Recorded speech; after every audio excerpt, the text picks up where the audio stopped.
will give some nuances or will give some learnings into the implementation aspect of GDPR, and Rahul will make it more engaging so that all can contribute from your experience perspective. I believe Bangalore being an IT BPM hub, there will be a lot of use cases or many experts sitting in the audience who would have implementation experiences to share with us.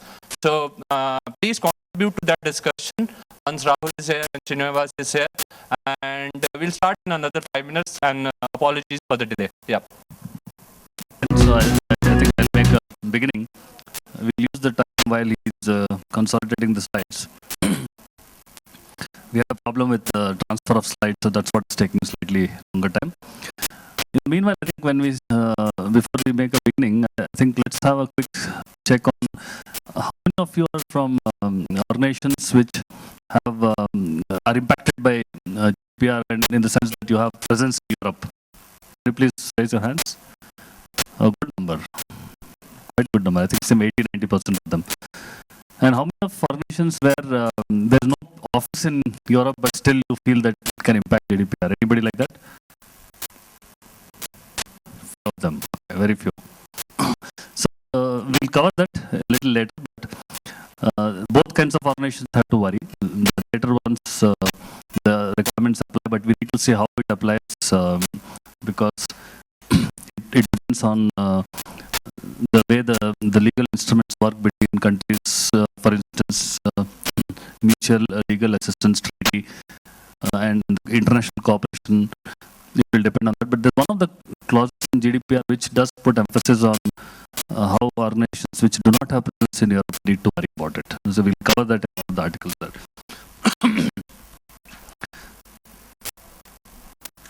So the way we structured the presentation is that we will talk about articles of GDPR, but before we go into that, we'll give an overview of on what are the salient features of GDPR, how it impacts organizations across the world. The emphasis will be slightly more on the changes with respect to EU Data Protection Directive 95, because we presume that most of the organizations would have anyway covered compliance to the previous data protection directive to some extent. So the emphasis will be more on changes, although we will be trying to cover the entire GDPR. Is that right, Rahul? Yes, absolutely. So, good afternoon, everyone. Thank you for joining us for this session. And really apologies for getting late to start, because I think we had some technical interoperability of presentation issue. Data portability issue, like we sorted out at the end.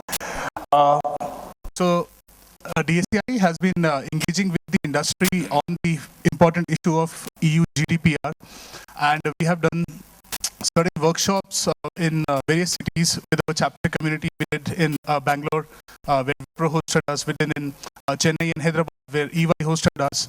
And interacting with the industry, interacting with the experts, we sort of learned about the challenges that plague, or challenges that are impacting the industry, and they're not able to find out ready-made or ready solutions. So when we interact with our European counterparts to identify how they are implementing GDPR provisions and how they are interpreting the clauses, we find that they are equally perplexed. Even the law firms, as most of the I think fellows here are from the IT outsourcing industry, and they have their clients worldwide.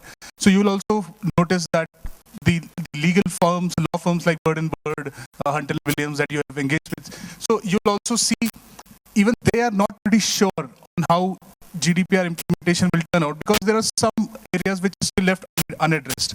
So for example, there are certain rights for which the guidance have come out. For example, right to data portability, there are certain areas like what should the DPO role be like, that have been explained with some guidance notes coming out.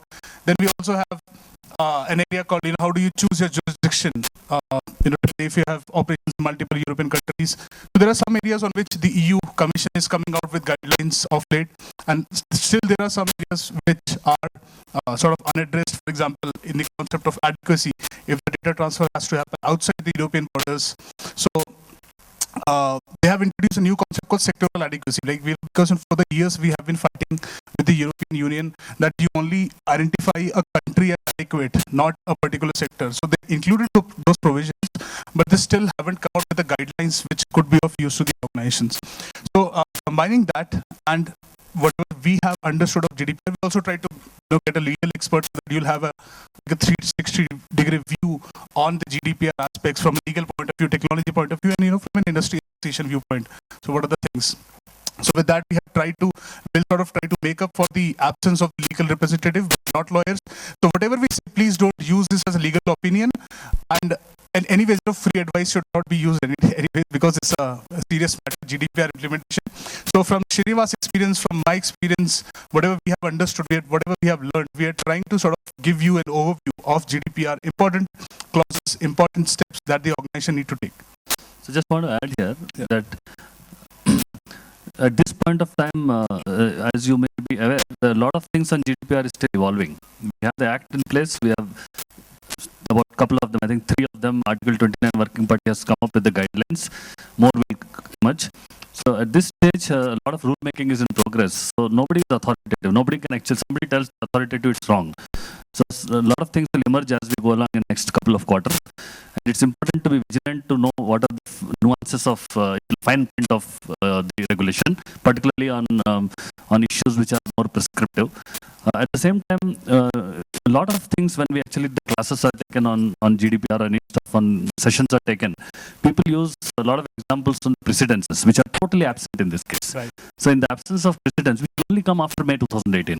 So it is at this point, none of us are authoritative, and we have to, based on best judgment of past directive, the way Europe interprets things, we have to extend or extrapolate the interpretation. Right, absolutely. So this workshop, we are trying to keep it like very open, very informal. Please, at any given point of time, just raise your hand, stick your head out, and say, ask any question, whatever you have. Like, we don't want it to be like a one-way dialogue. We want everyone to contribute, ask questions, give comments, suggestions, because we are not experts ourselves. So what we've done is we have picked out important provisions from the GDPR and tried to list down. So one is the general provisions, what GDPR is about. For example, the general query that we usually get is, so it is called General Data Protection Regulations. But what about these sector-specific laws that every country has? How does that change the equation? Because as of now, every European country has its own data protection, and many countries have their own sector-specific acts for telecom, for banking, and other sectors. So whenever there is a special law, lex specialis, it actually overrides the general provisions. So same is also accounted for in the EU GDPR. So you have a general regulation that all the European countries and all the member states have to abide by.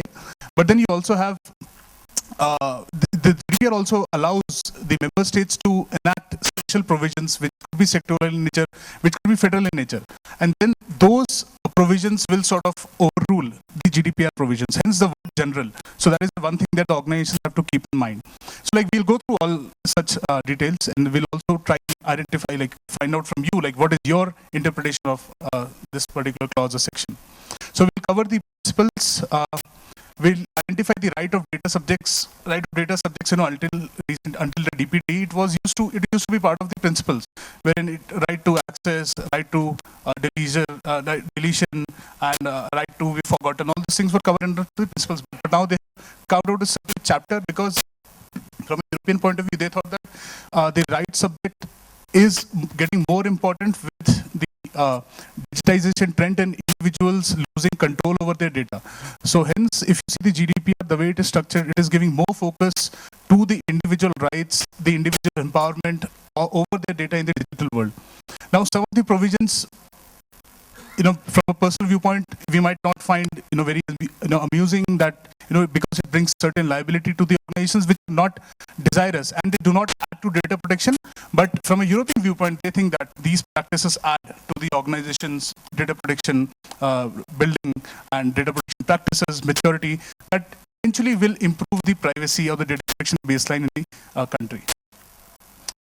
We are then going to discuss the liabilities of controller processors, security of personal data. So how does the security practices translate into an organization practices? So what are the provisions that are there in the law, and how do you sort of interpret those clauses and modify your security architecture, security technology that is there? Then the most important aspect is the data privacy impact assessment, or data protection impact assessment. The reason is because privacy impact assessment wasn't mandatory wasn't mentioned in the directive. In the EU also, most of the countries, they did not have laws which mandated the privacy impact. And it was more a US-centric thing. So US also does not have like a federal data privacy law, but there are states which have enacted state-specific laws, sector-specific laws. And the privacy impact assessments was mandatory in most of the states in the United States. That, you know, the companies, for example, California, all the companies headquarters in California, they are required to have privacy impact assessment, and the results be made available to the regulators. And they're also published on website in certain states. So there are different rules in different states in the US. So using those provisions, I think EU also saw a merit in that, because it brings transparency. That also obligates the organization to undergo risk assessment and do a privacy risk assessment to identify what are the areas that are impacting privacy risks. From that viewpoint, I think this is an important area to be considered by the organizations. Then the role of DPO. When and why should an organization appoint DPO? Codes of conduct and certifications, transfer of personal data to third countries, remedies, liabilities, and sanctions. Srinivas, you want to add anything here? Okay. Yeah. PA. It is getting implemented or enforced in 2018. That's a 9-year life cycle. Now, this 9-year life cycle in a digital age where, you know, technology and everything, digitization is happening so rapidly. So this just goes to show to an extent on how the Europeans treat the matter of data protection or data privacy. So when they're trying to come up with the regulation, they're trying to also keep in future scenarios in mind. So for example, subjects like right to data portabilities, you know, we couldn't have thought of this to be included as a part of the general data protection regulation, because that concept or that right is not non-existent elsewhere in the world. So they're not just thinking of now, but they're also thinking it's, you know, 10 years down the line. When I have a law in place, so how should the law address those technicalities? And Srinivas will also cover those in details when it comes to privacy principles like notice or consent. You'll see all those details.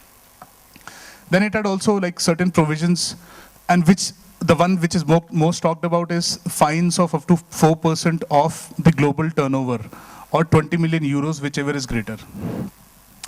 So if you see on how the privacy regime or data protection regime has shaped up in the European Union, and of late you will find that most of the data protection authorities in the European states, be it Italian or French or German, you'll find most of these organizations are imposing a lot of fines and penalties on the organizations.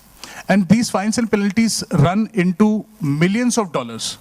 So if you were to do an analysis of the revenue generation of the data protection authorities in last 2 years versus last 10 years, you'll find that most of the revenue generation has happened in last 2 years, because more and more businesses are getting online, and there are lot many services, lot many startups who are providing you services with data-centric business models.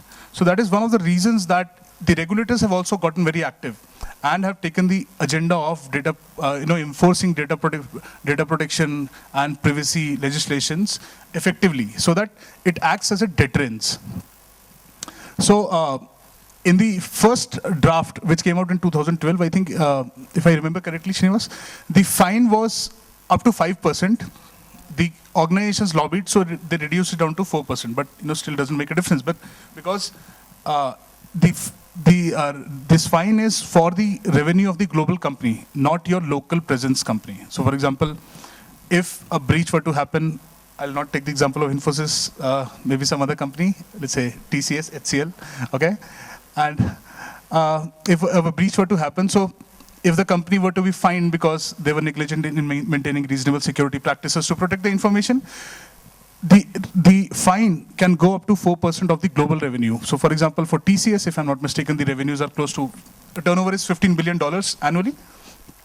So 4% of that revenue will go to the data protection authority of the country which has imposed the fine.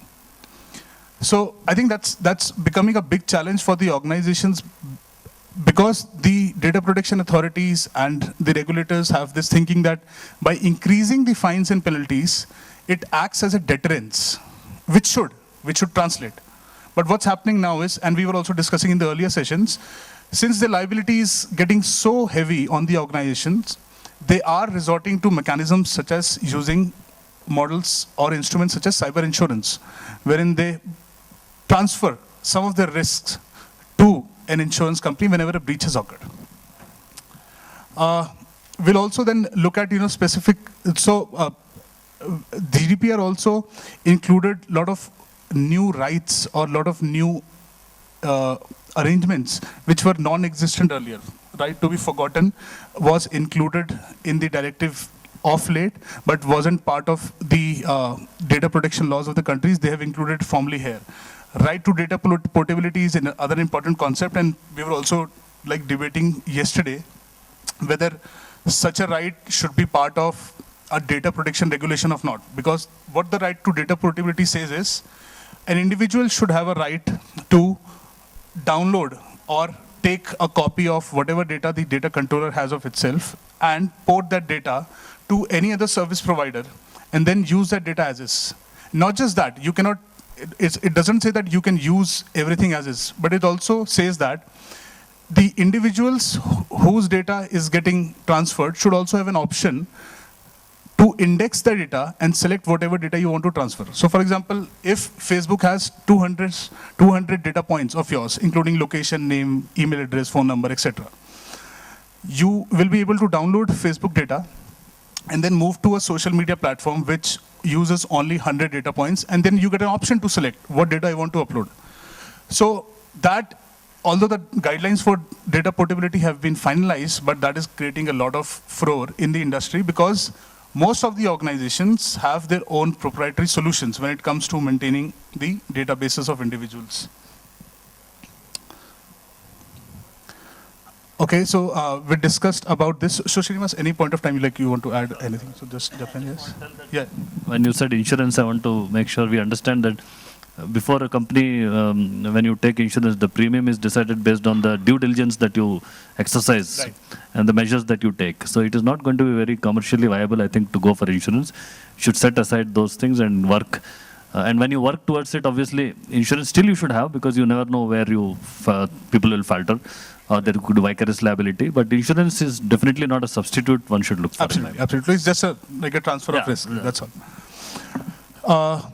When we look at the scope of this GDPR, so what it says is, where data controller or data processors are within the EU, then of course GDPR will apply because you have a local entity, local presence there, regardless of where the data processing takes place. Or the second condition is where the data subject is an EU citizen, regardless of where DC or DP is based.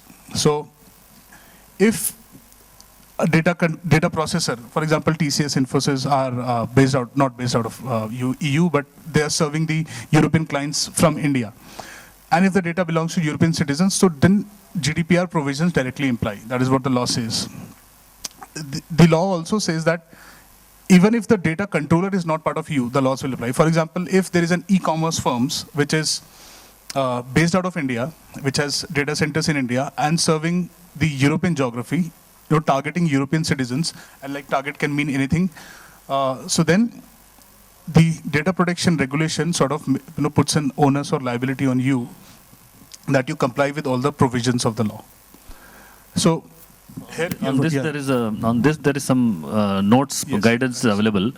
They're not very prescriptive, but examples are there. For instance, if it can be proved that you have consumer base in Europe, or it is proved that you cater to the needs of European citizens by using French language or German language, or you have some server or some tie-up with some cloud company which is catering to the needs of Europeans or selling European goods specifically, things like that, then those become a criteria. Even if you don't have an office in the Europe, correct, then you become eligible for, you're assumed to be serving European citizens. Yes. So there are ways to prove it, and I think it's important for you to look at one very landmark judgment case of Yahoo versus French government in 2000, right, I think. You should read that. The way it was, it took about a year to nail down Yahoo for that case when Yahoo was trying to sell Nazi-related goods. And they could, the authorities, the technical experts from US flew and proved that the Yahoo was serving certain pages in French language by having a mirror image in one of the countries, not in France exactly. That took a year time, and then it was proved that, so therefore Yahoo has to comply to European law. It didn't have any office, but still it had to prove. So the way it is interpreted is, we cannot imagine the way things go. So if you have any presence, you are actually catering, it can be proved. So it's better to be careful. Right, in addition to what Srinivas said, so even if you're not serving the European, if you're not providing content in European language, but even if you are accepting the euro currency as a payment option, then also it will be deemed that you are providing services which is targeting European citizens. So like there are criteria which Srinivas mentioned. So you had a question? No, so I just wanted to add it up. So my name is Rakesh, I'm a privacy consultant. So three things, probably if you talk about the scope, for most of us, there's a concept called establishment. Now, if you go through GDPR, it will define the whole arena of implementation of GDPR, and probably how do you define that, okay, this service will fall in the purview of GDPR, is related to the concept of establishment, which clearly defines how do you define your organization as establishment for EU. That's number one. Number two is the concept of behavior tracking. See, even if you're tracking behavior remotely from anywhere, and that behavior can be as simple as that, so for instance, I can cook up an example. I'm a courier company, and I track that parcel shipped to a European client. I'm just tracking that shipment. I'm just tracking a behavior. Or probably I'm capturing a cookie on a browser. That will fall under GDPR, in the purview of it. And third thing, very critical thing, 9646 directive, the previous version, which is still in position, talked about commercial services. So only thing which was commercial in nature was in the purview of law, but now even if it's a free service, even if you're doing a charity, that will fall under the purview of GDPR. So even if it's non-commercial, it will fall into the, that's it. Yes, thank you. Thank you. So you have a point? Like in some commercial, like it might not have any presence and neither it has intent to sell, right? But for example, somebody just order, like say I can log into Amazon, which is say US everything, but I order from here, and will in such cases will I still apply the GDPR here? So then, interesting question, and like that is the scenario that everyone had in mind when it comes to like, what do you mean by targeting European citizens? So if Amazon.com does not have a EU website, it has like a US website which is .com, and then it does not sell goods which are specific to Europe, it does not transact in European currency, or it does not provide an options to transact in legal or the regional languages or the national language like French or German or Italian, then I think this question might be for the courts to determine, but like if I were to give an opinion, then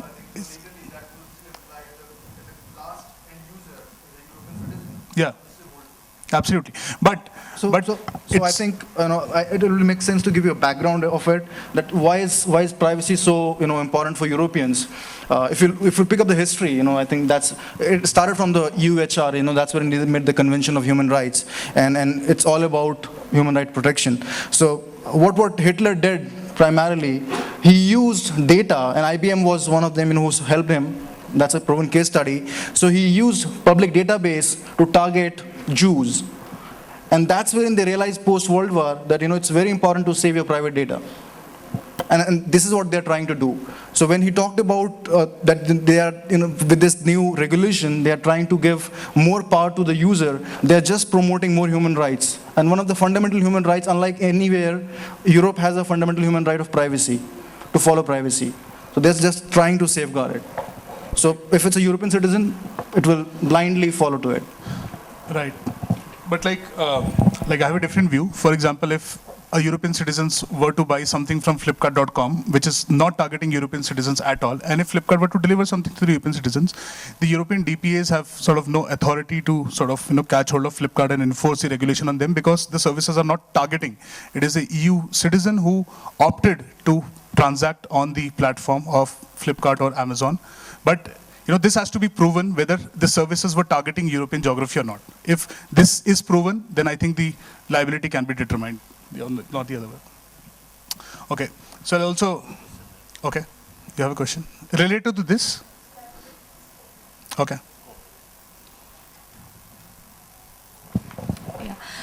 If there are some of the organizations who are not established in EU, but if they provide a payroll to EU citizens, okay, so is it applicable for them? Yes. And Absolutely. if it is applicable, then all the controls from a GDPR are applicable for them? Okay. Yes, so I'll let Srinivas answer because he's the one who is expert This on is example where you're talking of an Indian company which is doing payroll services for European companies. So it falls as in the entity as a processor of the controller, which is the employees belong to the controller in Europe. So the obligations which are applicable to processor will apply on that, and that's something we'll cover a little later. Maybe that time you'll answer, but you'll be answered. Yeah. As you explained about the Flipkart example, now if you see the tourism over here, so there are a lot of EU citizens come to India for a tourism, and then they go to hotels and then they give their own data or their ID proofs and all. So is it applicable for the hotel chains as well? So you're saying hotel chains which are Indian, but Indian, the yeah. European citizens are coming and giving their data here. Yeah. I don't think that's applicable in that context. I mean, the way you go to Europe, the law of the land applies. That they have to respect your privacy when you get into the hotel. Same thing applies to them. So law of the land applies everywhere. That's a good point that you raised. But I'm still very not sure on, because IT Act also has certain provisions with respect to Section 43A, respect to collection, notice, providing notice, all those stuff. But when a EU citizen is coming to India and availing services of a hotel chain here and providing his or her information, and the hotel chain is compliant to Indian laws, I'm not pretty sure whether the Indian hotel chain is required to comply with the GDPR provisions and need to provide notice in the way GDPR prescribes or need to take consent in the way GDPR prescribes. I'm not too sure that's the case. I think absolutely not. I mean, if there's an expert lawyer, he can tell me, but I don't think it's required.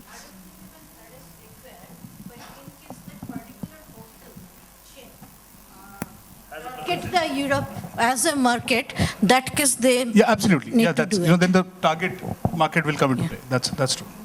The question is, where would you collect that information? Yeah, that's true. Yeah, How the person come to know that there's a hotel in Bangalore where I want to stay? There has to be a media, right?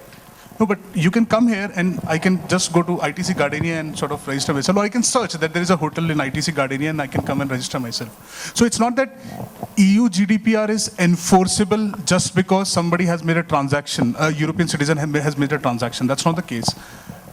So it also depends on the company which is providing the services. If the services are targeting European citizens, and then definitely GDPR will apply.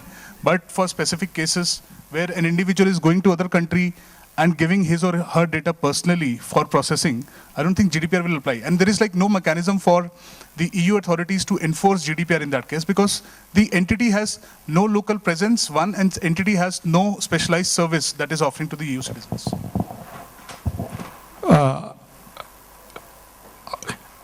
So please identify. I just want to clarify on one aspect. So Brexit has happened. So if a company has an office in UK, which is in Europe, but since Brexit has happened, so will the GDPR apply or not in that case? Okay. So just to give a brief background, Brexit hasn't actually happened. Only a referendum has happened, and the UK citizens have sort of expressed their desire to leave Europe. And Article 50 and the UK Parliament has sort of come to a conclusion that they will initiate Brexit. But so far the process for Brexit has not been even initiated, because the teams from both sides, UK and EU, have not been formed to negotiate the terms and conditions for Brexit. Having said that, the UK Information Commission officers on Prime Minister Theresa May and the Queen yesterday have all made the statements that UK will continue to comply with GDPR. Now, it is estimated that whenever Brexit will conclude, it will take if we start right now, it will take approximately 3 years. So they are targeting 2020 for Brexit to conclude. Now GDPR comes into enforcement in May 2018. In May 2018, UK will still continue to be part of EU. That means it has to comply with GDPR provisions because it's still part of EU. When Brexit happens, when negotiations conclude, the arrangements for data flows will also be negotiated in that period. So let's assume that 2020 is when the Brexit really happens and UK exits EU. What will happen then is a data transfer arrangement between EU and UK will be established. And that will govern on how the adequacy will work. For example, UK can be one of the countries which gets the adequacy status from the EU. Same status which Switzerland has right now. Or there can be a privacy shield kind of arrangement between EU and UK for data transfer between the companies. So given the challenge that the UK fears that most of the businesses are starting to relocate to European geographies. So some of the companies in the UK, especially the banking and the financial sectors, they have a lot of job cuts in UK, and they have pledged to increase their European strengths. Some are also pledging to moving their regional headquarters from UK to Germany or France, because they see EU as a big market. But when you look at it from a UK viewpoint, if all more and more such companies move out of UK and establish their regional headquarters in EU, and UK by far has been known as the financial hub for the EU because all the geographies are getting served from UK. So that's a big challenge for UK. Hence, UK has already pledged that it will comply to the GDPR requirements. If it requires a change in law, Data Protection Act, it will do that. But UK cannot afford to not comply with GDPR because not only does it lose the business that is getting from the European geography, but also from US and other countries. Because then the UK will sort of need to negotiate all the data transfer arrangements with all the other countries also, if it is not having a data transfer arrangement with the EU. So, to answer short, Brexit has not happened, but whenever it will happen, the UK will have an arrangement with the EU for data transfers. It could be adequacy, or it could be through privacy shield kind of arrangement, but that is going to take place. And simultaneously, so India and UK have also started discussing on the FTA lines. So what should be the free trade arrangement after Brexit has concluded? And NASSCOM and DSCI have already made a submission that we should start discussing with the UK authorities on the data transfer conditions once Brexit has concluded. So we have already started working on that. Anything you want to add? Okay. Please, you. Communications. Just wanted to understand, a lot of UK companies, they outsource their, I would say, marketing campaigns or something to, be it is Infosys or someone, like they have outbound call centers, right, to sell a lot of service packages or something, where they, after you sell a package, they ask for this credit card information and all these things, okay? And due to some reason, the impact has happened on the card. And since these outsourcing companies had outsourced on the offshore companies to sell the services or the packages, if that kind of breach happens, so will their government penalize the service provider who had outsourced to these countries, or how it will get impacted? Okay. So yes, absolutely. So in GDPR, yes, the authorities have the power to penalize processes as well. However, until GDPR kicks in, let's assume today's scenario. So we'll also need to understand how the data transfer happens between EU and rest of the world. So just to draw a picture, there are 4 steps. One is the data transfer happening between EU member states or European Economic Area, which is EU member states plus Norway, Iceland, and Liechtenstein, right? So according to the EU directive and the provisions that they have, the Article 29 Working Party, they have concluded that data transfer can happen between EU member states freely, right? There is no regulatory oversight over that. So that is one. Second is, if the data transfer has to happen outside EU or European Economic Area, what are the provisions? So EU has 3 steps to determine how they can transfer data. First is the adequacy status. So EU Commission will do an assessment of the geography, right, to identify whether the data protection regime of that country is suitable for data transfer or not. If the adequacy status is yes, the regime is like pretty robust to transfer data, then the companies in EU can transfer the data to companies in the adequacy determined status countries. For example, so there are total about 12 countries which have been deemed adequate so far by the European assessment. Not major ones, but Canada, Israel, Argentina, Isle of Man, New Zealand, Switzerland, and a bunch of other, Nigeria. These are the countries which have been determined as adequate as per the EU assessment. And US is not, because very similar to India, US does not have a comprehensive privacy law in place. And India has also been assessed twice, because we have, in our demands with the European authorities over the years, when we are negotiating the free trade agreement, we have always maintained that we have an adequate legal regime in place. We have IT Act provisions, we have Consumer Protection Act, tort law, etc., which guarantee privacy rights to the individual. But EU benchmark for privacy is slightly, not slightly, like very high. So they have sort of not, they have not deemed the privacy regime of India as adequate so far. So that is the second model, that you are an adequacy, that you are a country which has been given an adequacy status. Third arrangement is, if you are not EU EEA or you are not adequate, third is, EU will work out a special arrangement with you. For example, it has done with the US. So earlier it was safe harbor, and now it is a privacy shield. Wherein you have an arrangement between the nation states to determine how businesses will transfer data and what are the privacy principles that businesses have to comply with. So when you are not EU EEA, when you are not adequate, when you are not, when you don't have an arrangement like the privacy shield or safe harbor, so what is the last resort? So last resort is the use of contracts. So whenever data transfer has to happen to a country like India, which is neither on the top 3 categories, so European companies, they have to use contracts, and they have to use model contract templates which are already defined by the EU authorities, and they have to build them as part of the contract. And then in certain countries there are requirement to take authorization, permission for data transfer initiation.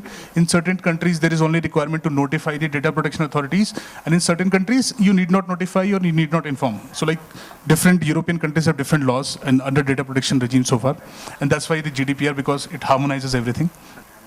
So then the data transfer can happen. Now in those contractual terms and agreements will be specified on what criteria is there to determine the liability of the company. So in your case, the UK company transferring data to an ad company for processing, it will be through the contractual terms that the data transfer agreements will determine. Okay.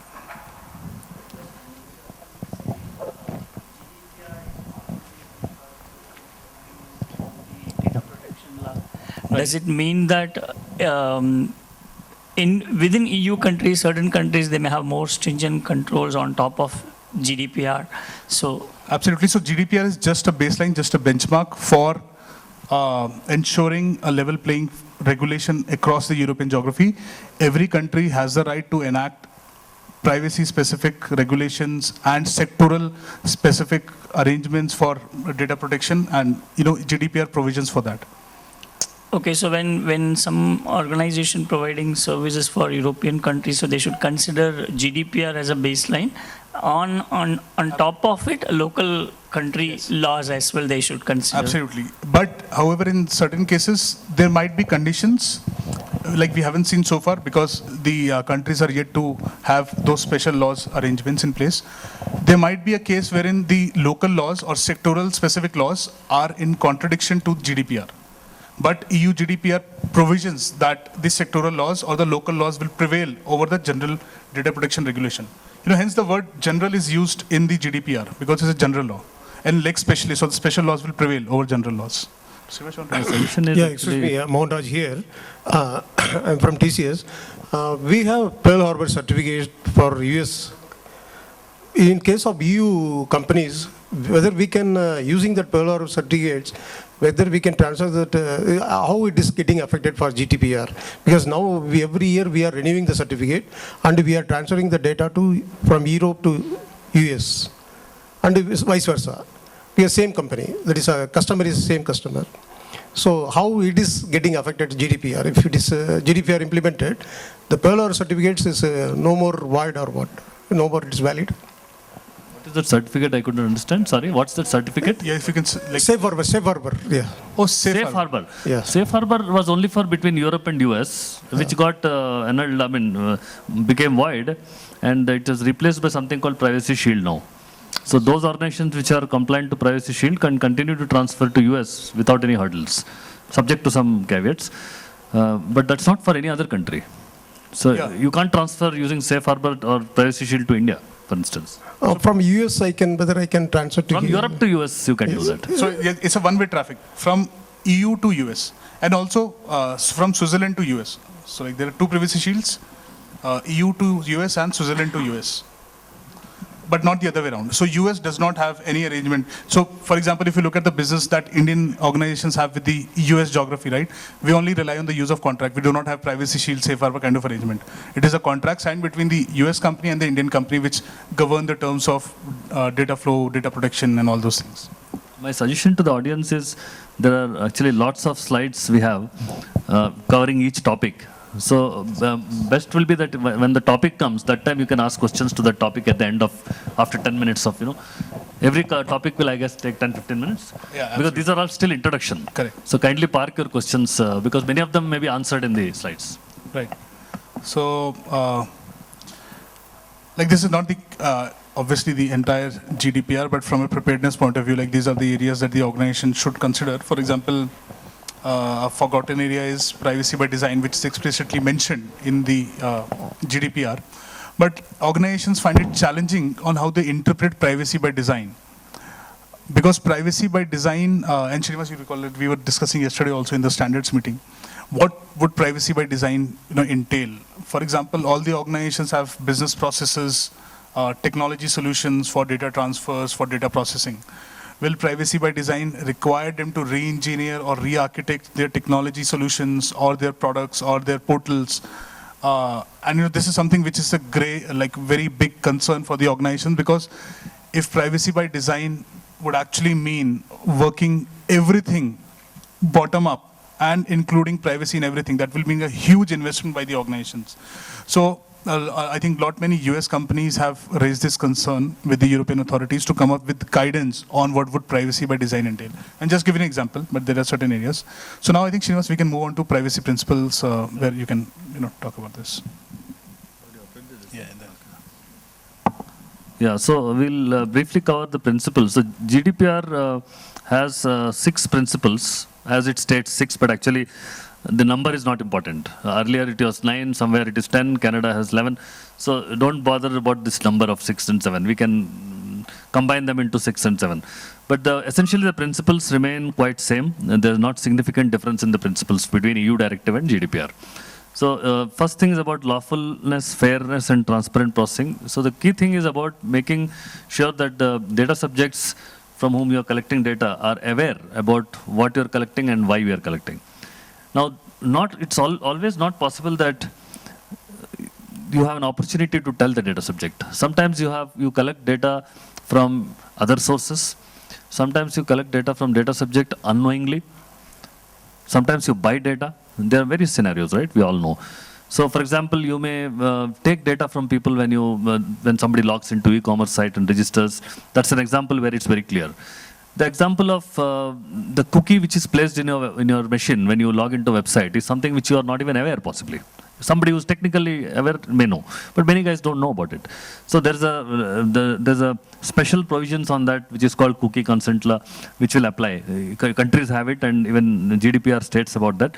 So how do you ensure that the cookie, when it is placed, there is a mechanism to obtain consent or opt out? Mostly it is now coming as a opt-in. Earlier it used to opt out. Another example could be you could buy data from a third party, or you could get data but buy or not buy. And then when you use this data to contact the data subjects, then how do you take care of transparency principles? So you need to inform them. The GDPR clearly states you need to inform that where did you collect the data from, who are you, and why are you contacting them.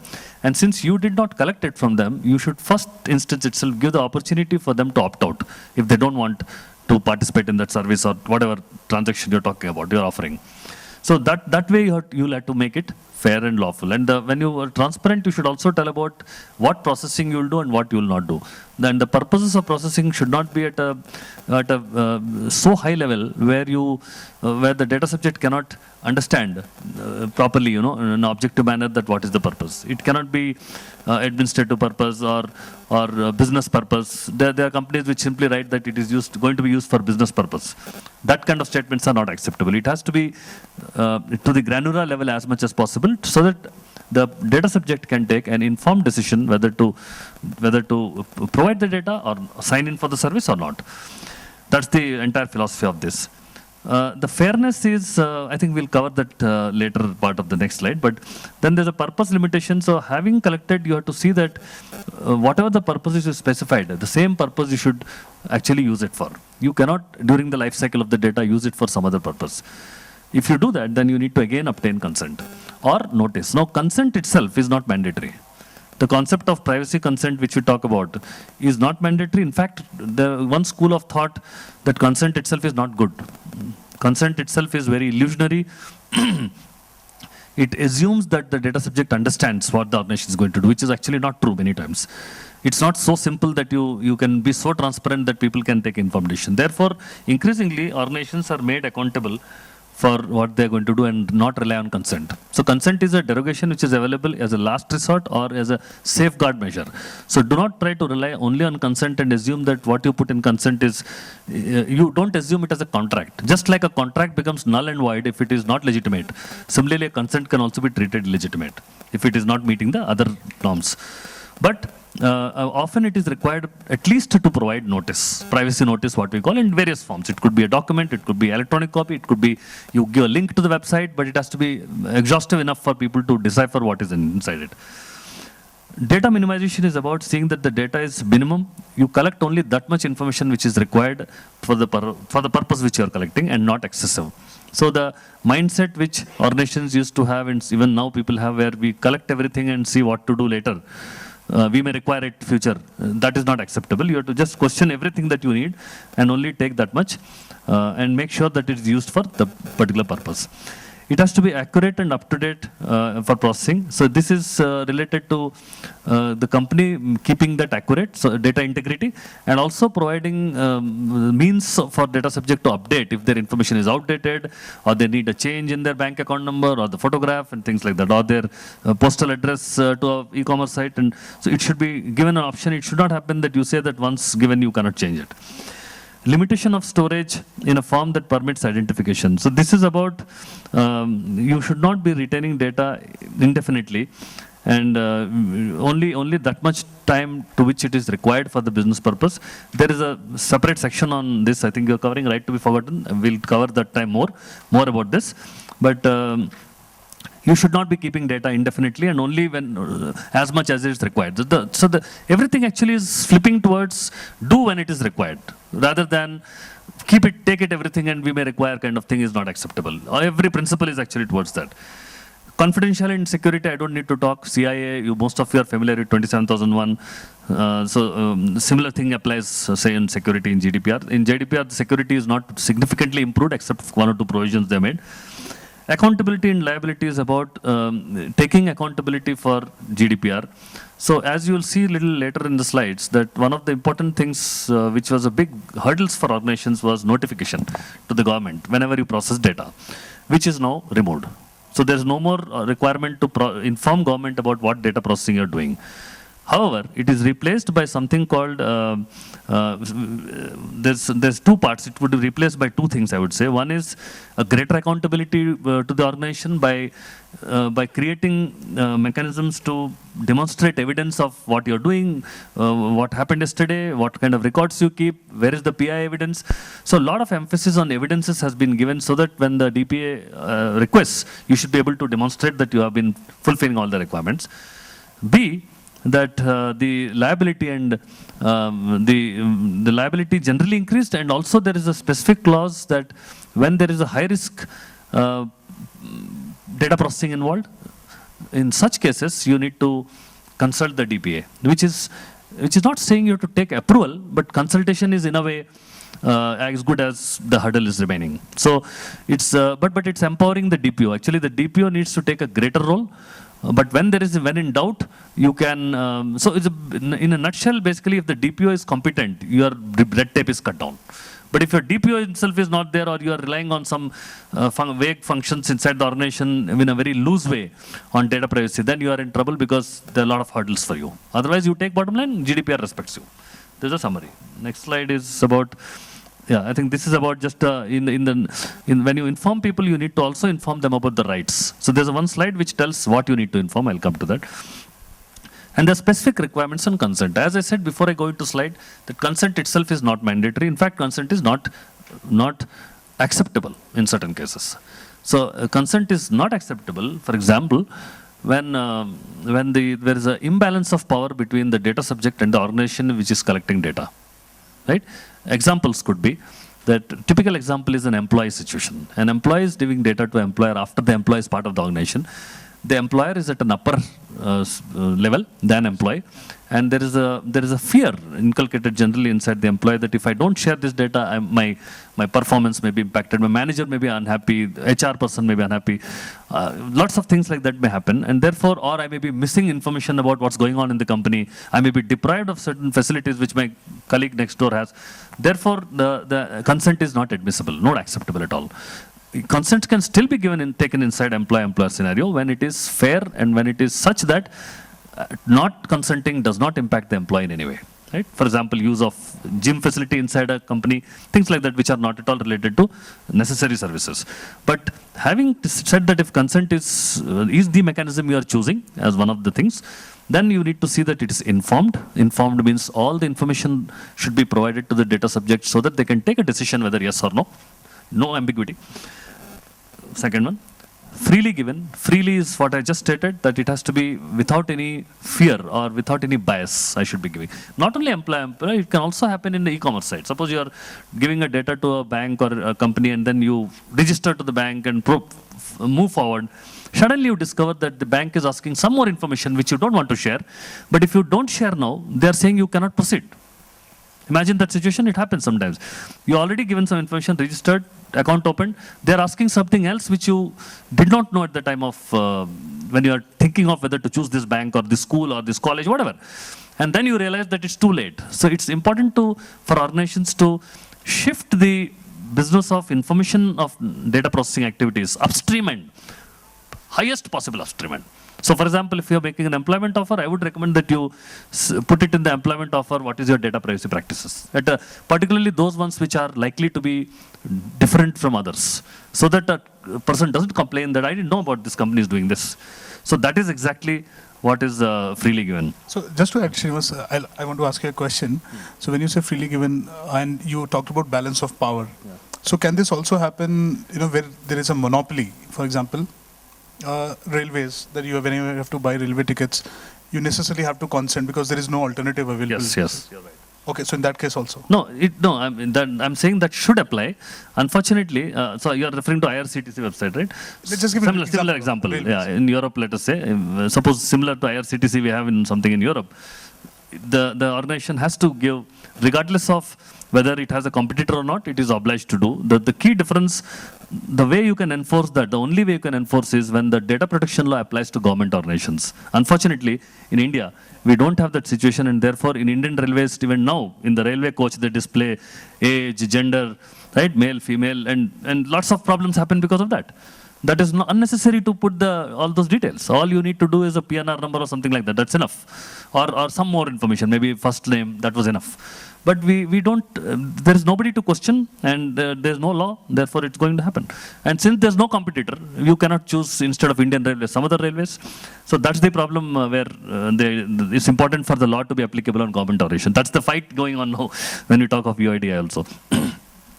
And it should not be silent. Silence does not mean consent. What it means is, suppose you send an email to people and say that we are going to do this, send from tomorrow or 1 week from now, and they don't respond, they don't read. That is not acceptable. You have to have an affirmative action, which means they have to either, it should be yes, or there to be signature, stamp, something should be there. There are also devious means adopted by organizations where in a form they put certain flags pre-ticked. And somewhere it will be there pre-ticked, and you just, after getting frustrated, you go down and say, okay. And you will see that those are already flagged. So those are not acceptable anymore. So any flag has to be, by default, privacy friendly, which means it should be opt-out. It is specifically employee has to go in, a guy has to go and tick. Only then it is acceptable. All right? That's what these things mean. And yeah. Just to ask on this point, so for example, whenever you visit any website of UK, so there is always a notice disclaimer that by choosing to continue visiting this website, you consent to third parties cooking which placed on your computer for your providing this services. So I'm not silent because I am clicking on a link, right? But I'm not also giving an affirmative consent. So how does that work out? Actually, that is something as a new terminology for that. It is neither opt-in nor opt-out. It's called soft opt-in. I think, Partha, you know that. Partha was with me when we were doing that. Does it get addressed in GDPR? No, the GDPR has to come and specify, okay. Talk about these things. But when France brought out this, Kenil brought out this cookie consent law, this was very difficult to comply because it says that before you place cookie, you have to seek opt-in. How will you seek opt-in? That means you have to say when somebody goes to a website, unless they click, you can't keep that website anymore. Anywhere they click, they can't go. That was very, very business unfriendly. Nobody is going to accept in the world. If customers will run away, they'll say, what is this website? And they'll get frustrated and not come to you, right? So nobody was wanting that. And therefore, there was something which market invented called soft opt-in, which I think they lobbied and convinced that that should be acceptable. I think no fines happened after that. So soft opt-in is where it's assumed that if you click anywhere else in the website, then it is considered as you accepted. Such message will come, but the moment you scroll down or click somewhere, it's accepted. Assume that you have deemed acceptance. Yeah, but those things will be valid in GDPR or not, I don't know. We have to wait and see. Those was some 2 years ago situation. Yeah, so the understanding from GDPR is it has to be implicit. So you have a related question to this topic? Okay. Okay. Can you give him the mic? Please speak. Okay, this is something to the previous slide. So we talked about data, adequate, relevant and limited. Now we're just talking about this. What happens to, say, data companies like analytical companies use, right? So they take data from various sources, say patterns and all that, and then to do profiling, right? Some of the marketing companies do that. So Google, Facebook also kind of does that. So what happens in such cases? How will that be different? Will GDPR also be applicable there? So mostly these Google Analytics and all are third parties actually. There are many companies like that. So these people are not controllers themselves. Mostly they are processors. Many companies also, including we all use Google Analytics. So when we use their services, they become processor, and based on our instruction, they see that they track people, which parts of our website they are visiting, because they have connections with all websites, and they give the service. But clearly it is understood that they are processor. So they are not liable. They will go with whatever we tell. So normally, we are the ones, like companies which are selling products and services are the ones who will engage companies like Google Analytics to find out what my customers are doing, whether they're playing golf, whether they're buying, shoes, depending on which I know that what to give them. So that Google is a powerful engine because it has common connect everywhere. So Google is a processor. Okay. Just to answer his question, I think you're also trying to say that there are two sets where you have companies like Facebook and Google which have massive amount of data. I think a study says that Facebook has 200 data elements about every individual, and Facebook doing analysis on that, right? Because Facebook has all the data available with itself. That is acceptable under this law, and also I think will be under GDPR, because as an individual you have already consented for Facebook to do an analysis unless you have expressly opted out of the Facebook services for not doing so. Similarly for Google, because and your second case was third-party organizations trying to buy data from different sources and then doing analysis and profiling of individuals, which was not acceptable in current laws also, directive, and also is not acceptable in GDPR. That's a total violation. Yes. Yeah, Partha.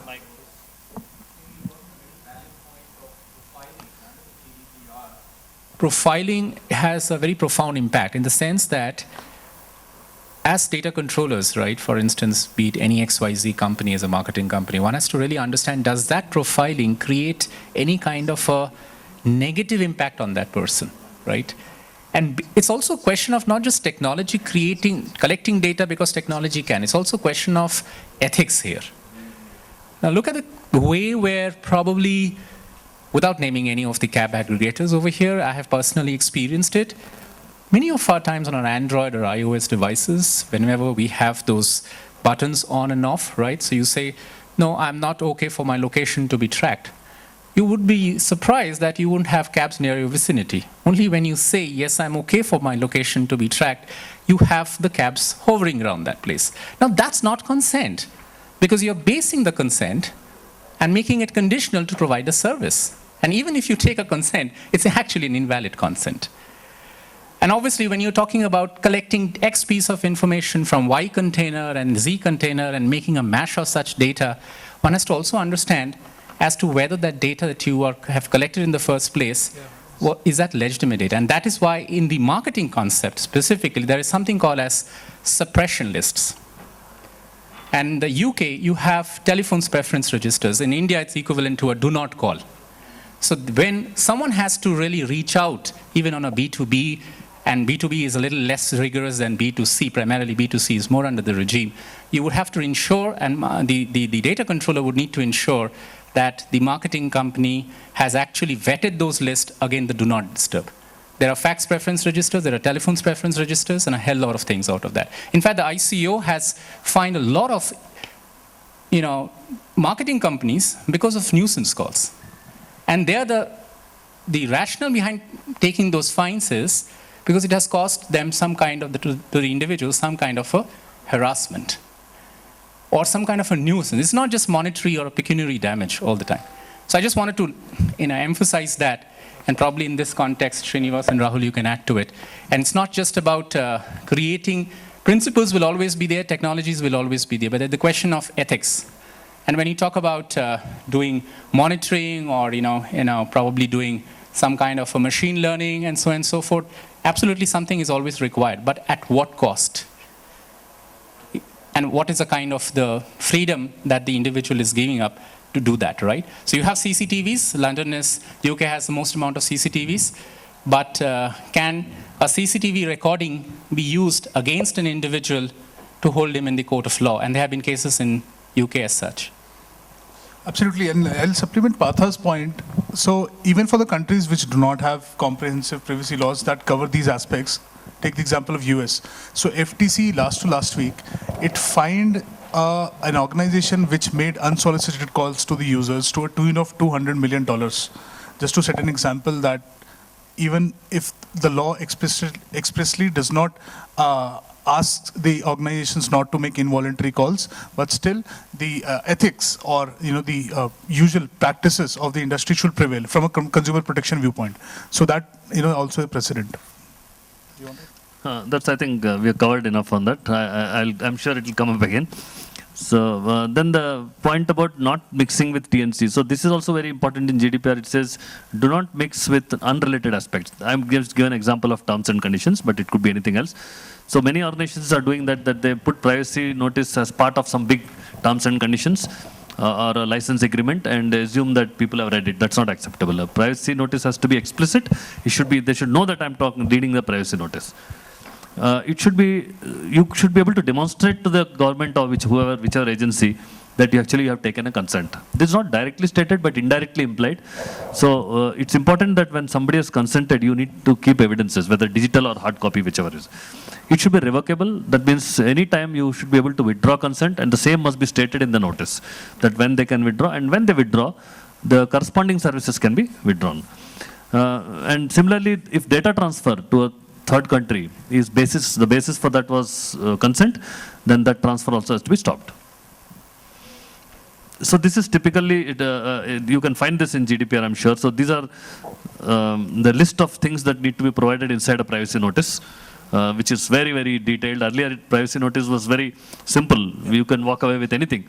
But now it expects a lot of information to be given as part of privacy notice. This is something, it's part of the GDPR, you can look at it. And also, like Srinivas, related to the content of privacy notice, since there are different modes through which notice is made available to the users, right? It could be your laptop screens or your, and smartphone screens, or whenever you are visiting the organization, then you get the notice display. So how does this different variants of notice sort of get covered in this? I think it is not talking about that aspect, is more to do with it should be clear, unambiguous. So there are standards on how privacy notice should be displayed. Since you brought it, I can sell that standard now. There's a standard called ISO 29184, which is going to come up. I am one of the co-editor for that. It will take another year, I guess, it to come. But that standard is completely dedicated to how privacy notices and consent should be drafted. So it talks about vernacular language, it should be there. What about blind people who cannot see? Or how should it be in a smartphone, which is very small screen? How should you give them facilities to opt out when it is difficult, and how it has to be modular? Lots of things on this is there. It's not yet released, so it's only for future, that standard, but there are guidelines available already. And in fact, we are trying to come up with a data privacy standard in India very soon. That also is covering some of the aspects. But important thing is that privacy notice has to be very visible, clear. So if you are putting in smartphone, it should be very modular, so that many companies have that modularity, where you click and go and read that and then come back and read the next section, rather than making it as a big page. So that is something, an art, it has design principles has to be used. Basically, it is not something which law will tell. Yeah. Layered notice, yeah, exactly. absolutely. Layered notice, modularity, that's what I meant, layered. In fact, ICU UK also released a guidance document yesterday. On that? It's more to do with the app developers, mobile app developers. So when you're designing apps, how do you put notice in a way which is understandable by the users? So same layered approach, like different apps will cover different sections. It gave examples of the websites which are already doing it. So this, to set an example for people when they're designing the applications or portals or services, they should use that as a ready reference when you're designing. And the ones which are read, is important to note that you have to take consent at the time of, or provide notice at the time of data collection. This is difficult to implement, but organizations often what they do is, when you register, they will show a privacy notice. After that, you have no clue what you have opted in, what you have gave, what you read. It keeps changing. So it is important that at the time of collection, they should know, because people don't remember when they did what. The other part is about, the last part is about, I think I spoke about it. When you collect from another company, then you have to tell which company you have collected it from. Okay, what, Srinivas, when has the date, for example, when the purpose changes during the course, so how do the organizations provide notice or take consent during that? Yeah, so if the purpose changes, I think there are provisions in GDPR again on that also, that in the new purpose is not aligned to the original one, then you need to, or not the same, then you need to take consent again from the data subjects. Unless the purpose is something which is legitimate, not legitimate actually from the government or for protecting vital interests. There are some exceptions. If you leave aside them, you are supposed to take consent again when you actually use it for another purpose, which is not related to the original purpose.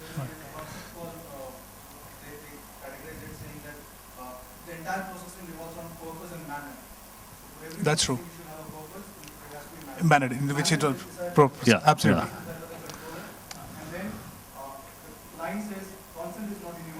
Absolutely. Exactly, yeah. So the consent is not, just remember, consent is not that you collected one time data and processing. It's a combination of the data and processing that you do. For that combination changes, any of them also you have to take consent again. And there are some additional requirements on sensitive personal information. And then, I don't know, you're covering definition anywhere, I'm not sure. But so sensitive personal information, a couple of changes happened. I think it added genetic information, it added sexual orientation, it added biometric. These are the three major things, unless I'm missing something here. So otherwise, and personal information also, there are some new terms used, but they're not very different. We used to interpret earlier also, like social identity. Again, it talked political affiliations and...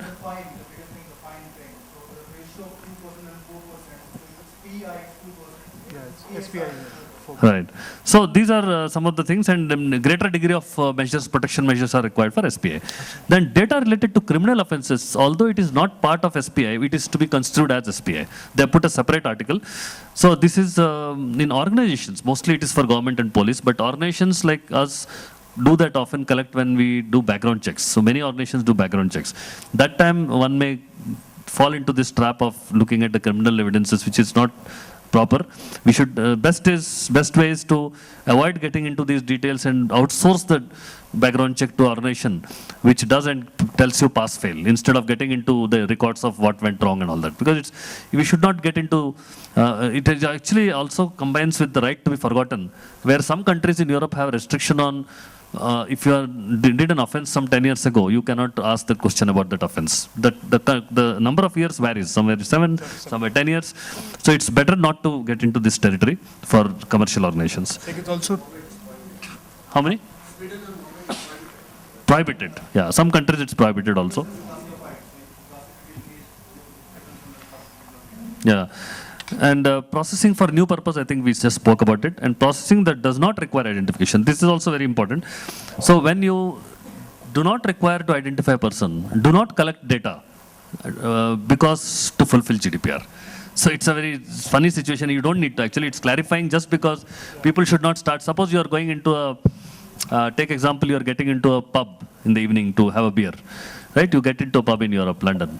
Do they collect your, do they keep the record of who you are? That's all. So it's only important to see that minors don't enter. Maybe there's a age restriction. That's all. But they don't keep a record, no? No, no. Where's the record? There's no question of people asking you what is your name, what's your age, and things like that. So that kind of organization should not start collecting to fulfill GDPR that, who has visited my organization. There's not requirement. There's no such requirement. In fact, it can infringe into the privacy if you are being tracked which shop you are going to or which bar you are getting into and things like that. So to fulfill that, it's important that we don't start collecting data for the purpose of this, right? It also leads to the point where, when an individual visits website and websites tracking the individual's details, placing cookies on the computers, more details than required, for example, other than IP address, port number, other things.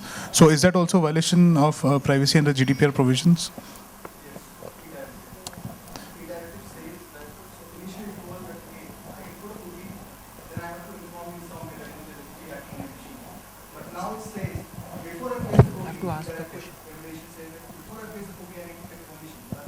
Right. Right. No, I think there are two angles to it. I agree, maybe can be corrected. When there are cookies, there are two different types of cookies. One is the performance cookie, another one is a session cookie. And you definitely need the session cookie even for security.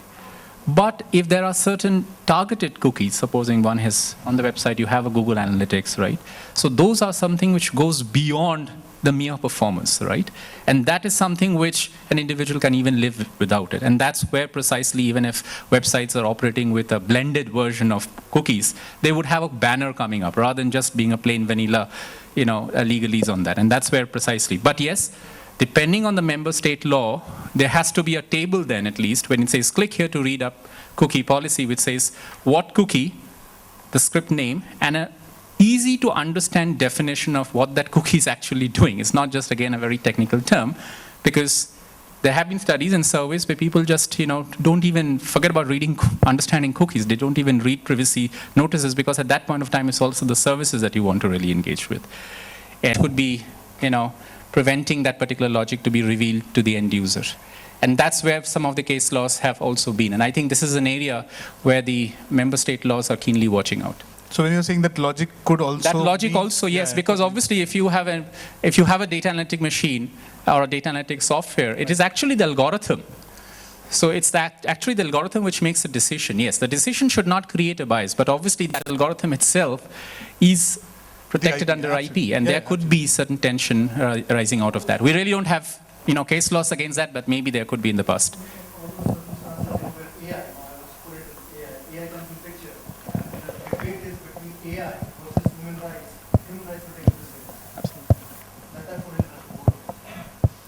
Privacy is a human right as per the EU.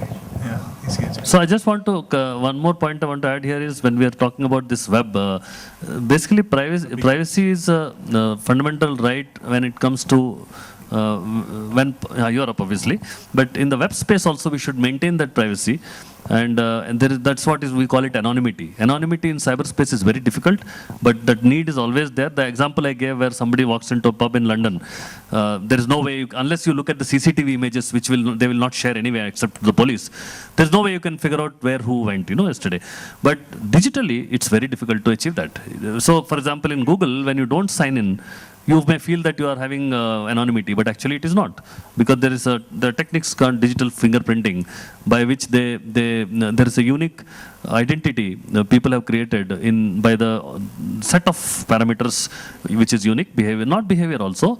It's called digital fingerprinting. The set browser fingerprinting, looking at machine, OS, the type of model, the way you press key, many things like that, and then those features are so unique across people that itself is enough to destroy your anonymity, and then they send targeted advertisements. So always this battle between the law and technology will happen while GDPR is there, but how to implement, the challenges continue, because technology is one step ahead or two steps ahead. So therefore the guidelines will flow, which will tell what is right and not right when the technology comes up. Right? Yeah, I just had a question. Hi, good afternoon, everyone. I'm Anand from Fidelity. When we are talking about SPI in GDPR context, does GDPR also prescribe how an organization should store SPI, say, data at rest and data in motion? Like, should the SPI be encrypted? Does GDPR prescribe anything? And just drawing parallel, our current IT Act, Section 43A or something. So does that also warrant when we collect personal data, how should it be stored and So definitely, this will get covered in security where they have given certain requirements like pseudonymization and encryption standards to be strengthened for protecting of SPI. But like I'm not pretty sure on whether the security requirements. I don't think there are any prescriptive requirements which. Yeah. Absolutely. So like there are already guidelines available in some countries which actually tell you what security measures you need to put. But GDPR itself is not prescriptive to tell what is required where. That is not there. Yeah. That's what actually I meant here, SPI. We use a different terminology. Yes. Yeah, I have a question. In your previous slides, you mentioned about not this one, like a very previous slide. You mentioned that Indian Railways, we are displaying more information. Slide on that, yeah. Yeah. So, tell me, go ahead. Is GDPR also applicable to the government entities? No, in Europe, yes. Okay. But we were talking about India example. Similar thing in Europe, yes, it will apply. Okay. I have a question.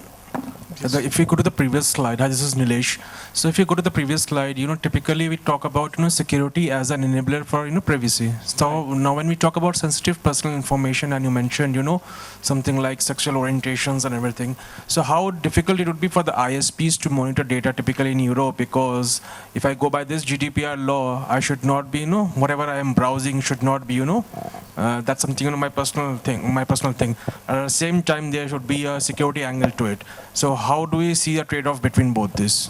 When you're talking of ISPs, security and privacy balance is required, there's no doubt. Every organization faces this problem that when you want to, it's a very interesting situation. The data privacy laws want to protect data because CIA is an obligation of privacy principles, one of them.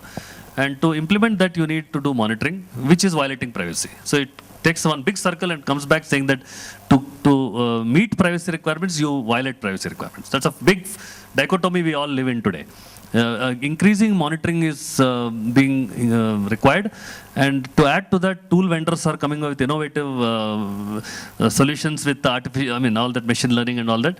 I think morning I saw some data science session happening. So there are increasing tools, so people are adopting that because everybody wants to have a good sleep at the night. So they want to use all kinds of analytics to find out what is going on, which is a real incident. For that, you are going to violate privacy. Let's be clear about it. To reduce the impact, there are tools available like pseudonymization, which we'll cover. So the only way to have balance it is obtain consent, inform people. You can again not take consent in several situations as I explained in employer scenario. But adopt all the privacy principles and do a risk assessment and see which is more important in various situations. That's the only way we did that. I'm not talking of intermediary example. Now intermediaries do not monitor. Intermediaries need to keep the data.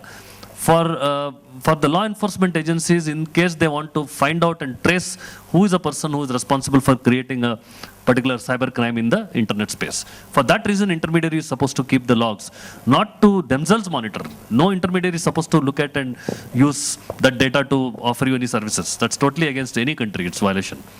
Right? Anybody wants to add on that?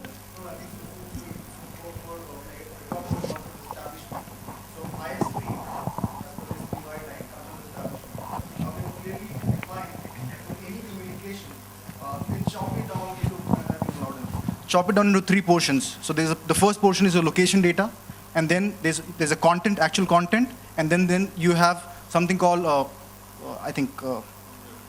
transport data. So it allows you to withhold transport data and location data for some time, because for instance, if I'm a cell phone provider and I need to do billing, I will need this information for a certain period of time. Right. But then it prohibits the content part. So now they have given a clear guideline. They're working on it. I think probably the anticipated is August, and they will come up with some new guidelines, especially for telecom and ISP. And that's when things will change for content part.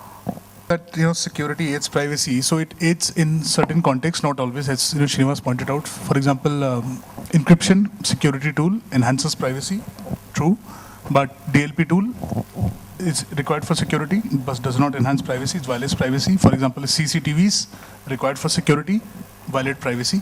So not always with security aiding privacy. In different contexts, different things will change. But I think I found that because I am handling this every day, between security and privacy, the balancing is required. But it's possible to achieve both.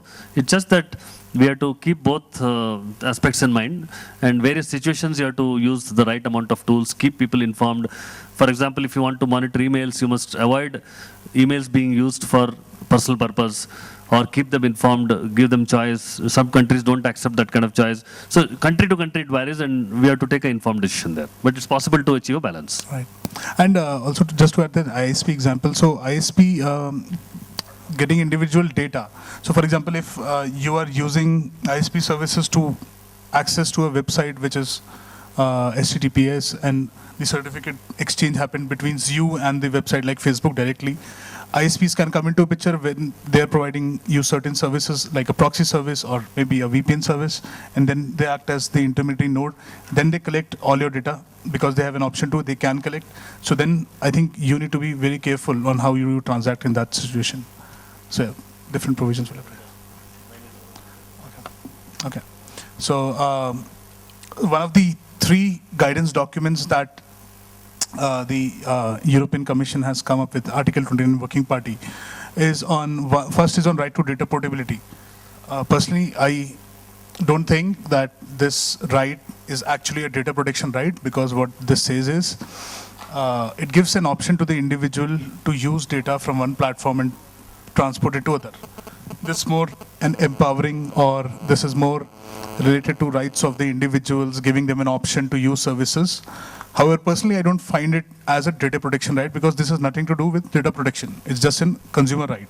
However, if I can track back and try and understand why would they put this here, is because most of the services, they are acting as monopolies, and since they have the power to change the relationship between the data controller and processor at any given point of time. Right, so Facebook and Google can change their privacy terms, and individuals will sort to have to agree if they want to continue to use their services. So this is sort of meant to balance the power, trying to balance the power, wherein they give the right to individuals to sort of download their data from one service provider or one content provider or a cloud service provider, whatever the case is, and then upload it to other. The challenge, however, it's not very clear whether you can, and Srinivas was pointing out yesterday, whether you can use one data like Facebook and then use it for example, use the data elements for uploading in, let's say, a bank for providing you services on social media accounts. So that is not pretty clear. The right to data portability is pretty silent on that. It also talks about aspects like erasing the data permanently as per the retention policy. Now, data retention is a big issue, and every sector in the European countries, they have different requirements for how long data has to be retained. I think same is the case in India. We have data protection. We have the IT Act Section 67C for how long the data has to be retained by intermediary, but the period is not defined in the Indian Act. Sectoral regulators, like for example, TRAI has come out with the guidelines for how long data has to be retained by telecom providers, and for network security logs you need to retain for this years, for CDR logs you need to retain for this years. Some guidance have also been given by the DOT as part of the licensing condition. RBI has certain guidelines on how long do you want to retain data. Similarly, insurance regulator has come up with guidelines on how data has to be retained. So like general laws are pretty much silent on how long the data has to be retained by an organization. And that has also posed a lot of challenge because most of the companies, they use this as an excuse for not storing data long enough and not providing support to the law enforcement agencies for, in an investigation case. So some companies, they say that law is silent, so as per our policy, we store it only for 3 months, or we store it only for like 6 months. So, and there is no set template which is available to the industry on how data retention has to be done. And that has also led to a lot of variations in how the data is retained by the companies. So there is no standardized template which is made available to the investigation agencies when it comes to investigating a cybercrime.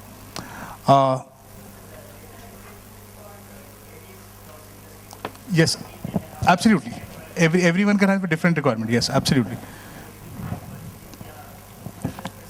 Yeah, so GDPR is, or any data privacy law in the world, doesn't talk about what is the retention period. All they say is data should not be kept when no longer required. What is that period is to be decided by the organization based on two aspects. One is sectoral regulation, it's financial or health or internet, cyber laws and all that for the internet logs, or it could be business interest. If the company needs to keep it for some particular purpose, they should upfront tell that. But GDPR will not talk about that. Beyond that, you should not keep it, that's all. Yeah, but when we talk about data retention, there are two aspects. One is for the maximum duration you can retain data. Second is for the minimum duration you have to retain data. So all the privacy laws will talk about data retention from a maximum duration viewpoint. Because if you store data more than the maximum duration specified in privacy laws, you are violating privacy. Most of the laws, for example, the IT Act and all the criminal procedure code and all those things, when they will talk about data retention, they will talk about a minimum period for which you have to retain data. Because that is for enablement of law enforcement agencies for criminal investigation. So both the data retention periods, although like we use the word data retention commonly, but both these have contradictory approaches, the privacy law as well as for the security purposes. Finally, end up with one retention. Yeah. Exactly. Yeah, exactly. So you mentioned one period for which you have to retain, but it's very difficult for the organizations to enforce. For example, if you have minimum period also, you have maximum period also.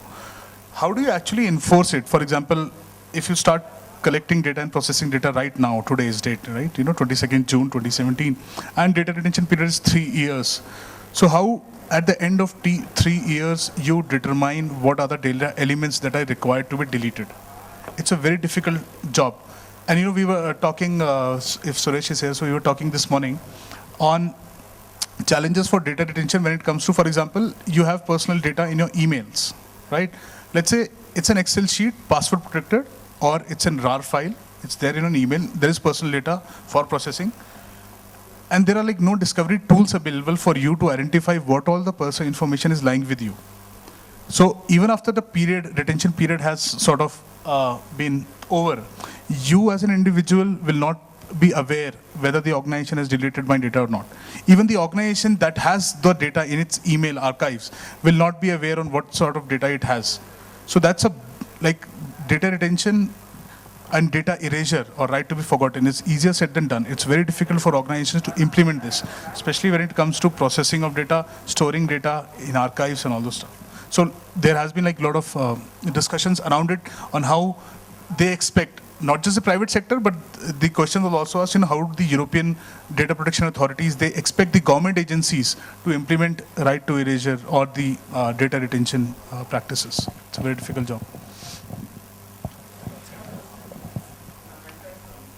Yeah.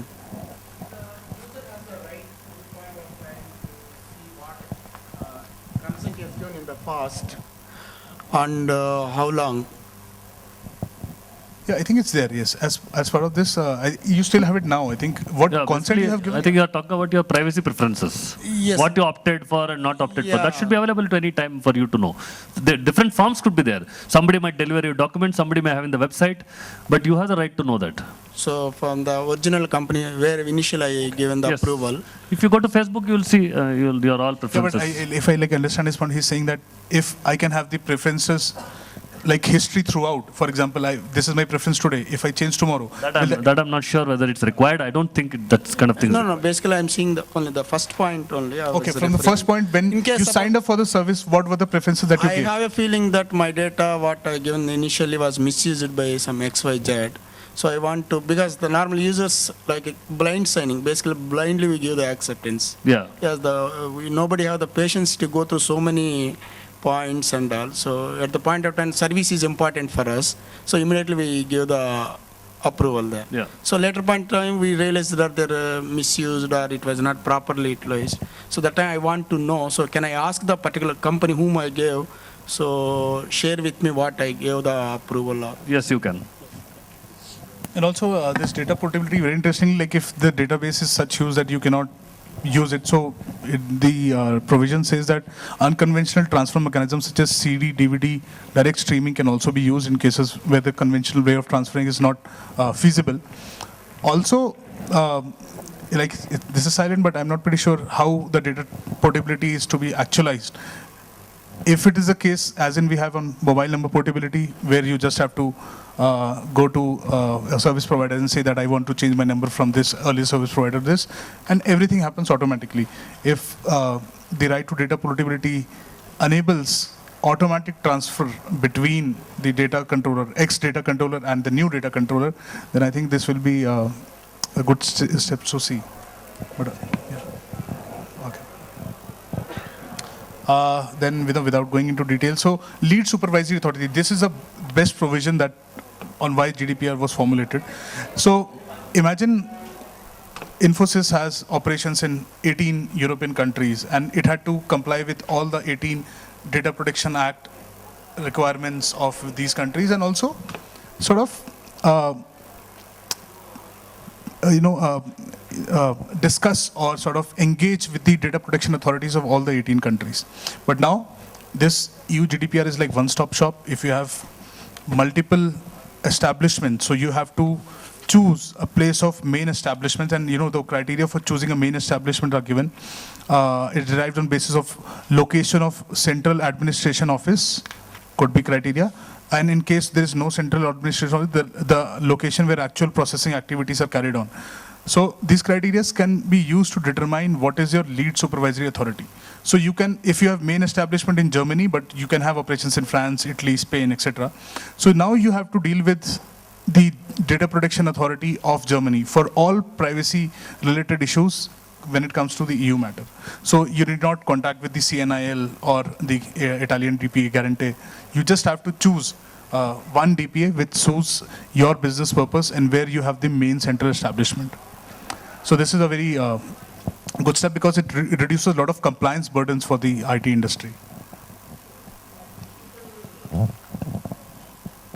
Business outsourcing case where the company from India, we are doing a production support for European customers. Right. So in case of test and development environment, I can anonymize the data and send it. But in case of live production support team, say L1 or L2, I have a need to know the customer's personal information. Are there any restrictions from GDPR perspective that European countries should not allow the offshore production support team to see the data in plain text? No, there are no such restrictions. What we spoke about a while ago about following the data transfer principle, there is a principle on that we'll cover a little while later, although Rahul spoke about it. Sure. There are certain grounds on which legally you can transfer data. We'll cover that. Okay, sure. And also just to add, we'll take the case of Citrix. Through Citrix, most of the organization use Citrix as a tool to transfer, or I won't use the word transfer, but to view data. So and there has been like good ambiguity both in the EU and in India on whether view amounts to transfer, because in a certain case you are actually transferring, because then, yeah, But does view amount to transfer also? Because if the data is not transferring, how you are able to view? So that's ambiguity that still exists, and both EU and India like choose to live with this ambiguity because business happens as usual. Okay, I have one doubt. Yes. Yeah. So if the establishment is not in the EU and I have a business with a different member states of EU, in that case, who will be my lead supervisory authority? So you're saying you don't have EU operations? I have a EU as in... You don't have offices in EU, Correct. but like you are an Indian organization. Correct. And I have not operations, but I'm handling the data of different member states of EU. Yeah. In that case, who will be my lead supervisory authority? So there's one clause, there's one article which talks about such situation. When you don't have presence in Europe, you need to identify one representative organization, it's called. I think they call it representative. So that representative, but this is particularly for social media and companies which are globally internet-based companies, which are anywhere they can operate. For them, it is the same principle applies. We spoke that if they are catering to the needs of European, they should identify a representative company, put it in, let's say, France, whichever country you feel are maximum business, and that company will be liable and accountable for the European authorities. That country, what do you call, lead supervisor? Lead supervisor. Leads LSA, to the LSA. But I don't think it applies in case of the processors. Yeah, because we can't expect processors to not have establishment, because processors have to only deal with the controllers, and they're not obligated to deal with the data Right. protection. So this is for controller thing. Yeah. Huh? Yeah, absolutely. Yes, yeah, that's true. Yes. I have a question regarding the Citrix case which you mentioned. Typically, when the Citrix data is being viewed, at the same time, since I lead a team of auditors, where we do audit on the different customers, so we have found Citrix also has inherent issues, and if it's not hardened, most of the customer Citrix, either they give you a copy paste environment option, or you can access data, download data through Citrix. Right. Now, in such a case, whose liability is that? Is that so? If I'm taking, if I'm processing, or if I'm viewing data of one of my EU organization, and their Citrix is not hardened, so will that be the responsibility of that EU organization, or will that be my responsibility? Yeah, so one of the requirements of processor which is being covered now, that processor has to take adequate security measures to see that the data unauthorized disclosure, etc. doesn't happen.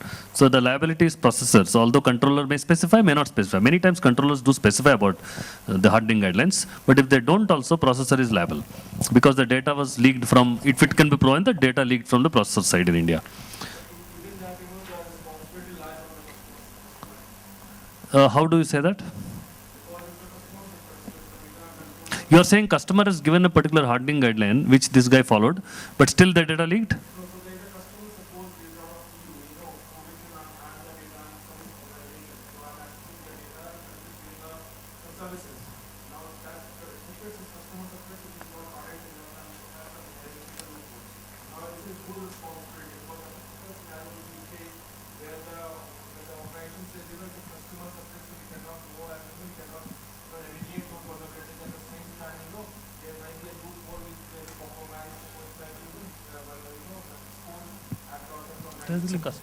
Yeah, absolutely. So it will be customer's fault, because if the transfer is happening between customer and you have already made customer aware of the vulnerabilities, whatever is there, Citrix not being hardened, it's customer's fault.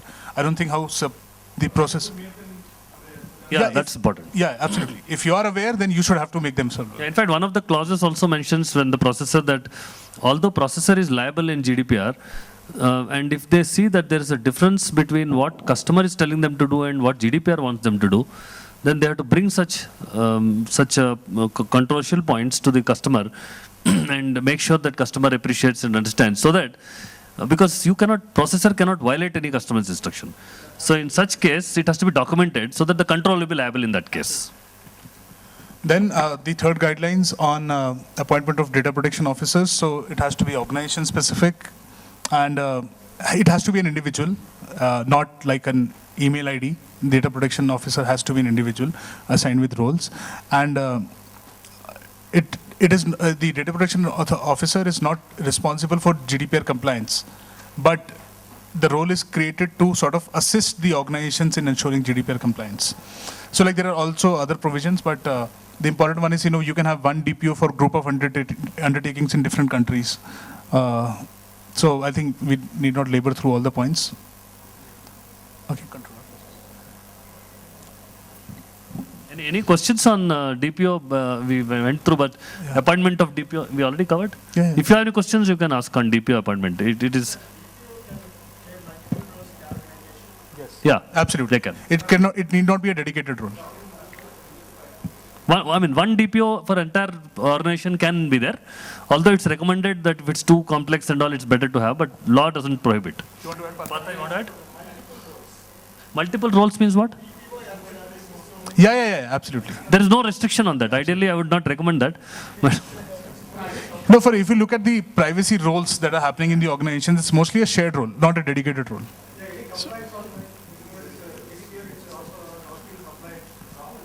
Compliance on what? Yeah. So let me. Sorry. Let me just clarify this DPO thing since it came up. So DPO has to be appointed where organization, there are some conditions like it has to process. So it exempted when you don't process sensitive data or you're processing very little data, things like that. But most organizations it will be required to apply, appoint a DPO. So the DPO has to be competent. It doesn't specify whether he has to be a lawyer or an engineer or a commerce graduate. It doesn't talk about it. Now competency, since it's not defined, one has to understand that they have to understand how to interpret law, understand technology, understand process, all these aspects. So there are certifications available in the market which you can take. The second thing is that important to know is that DPO is accountable, and at the same time you cannot terminate a DPO based on poor performance. So that is a big constraint, and many organizations are even looking at outsourcing DPO because the employment laws conflict with termination clause, and therefore some organizations may think that you are free to choose an external DPO. There is no requirement to have an internal DPO. So those are minor issues you need to take care of.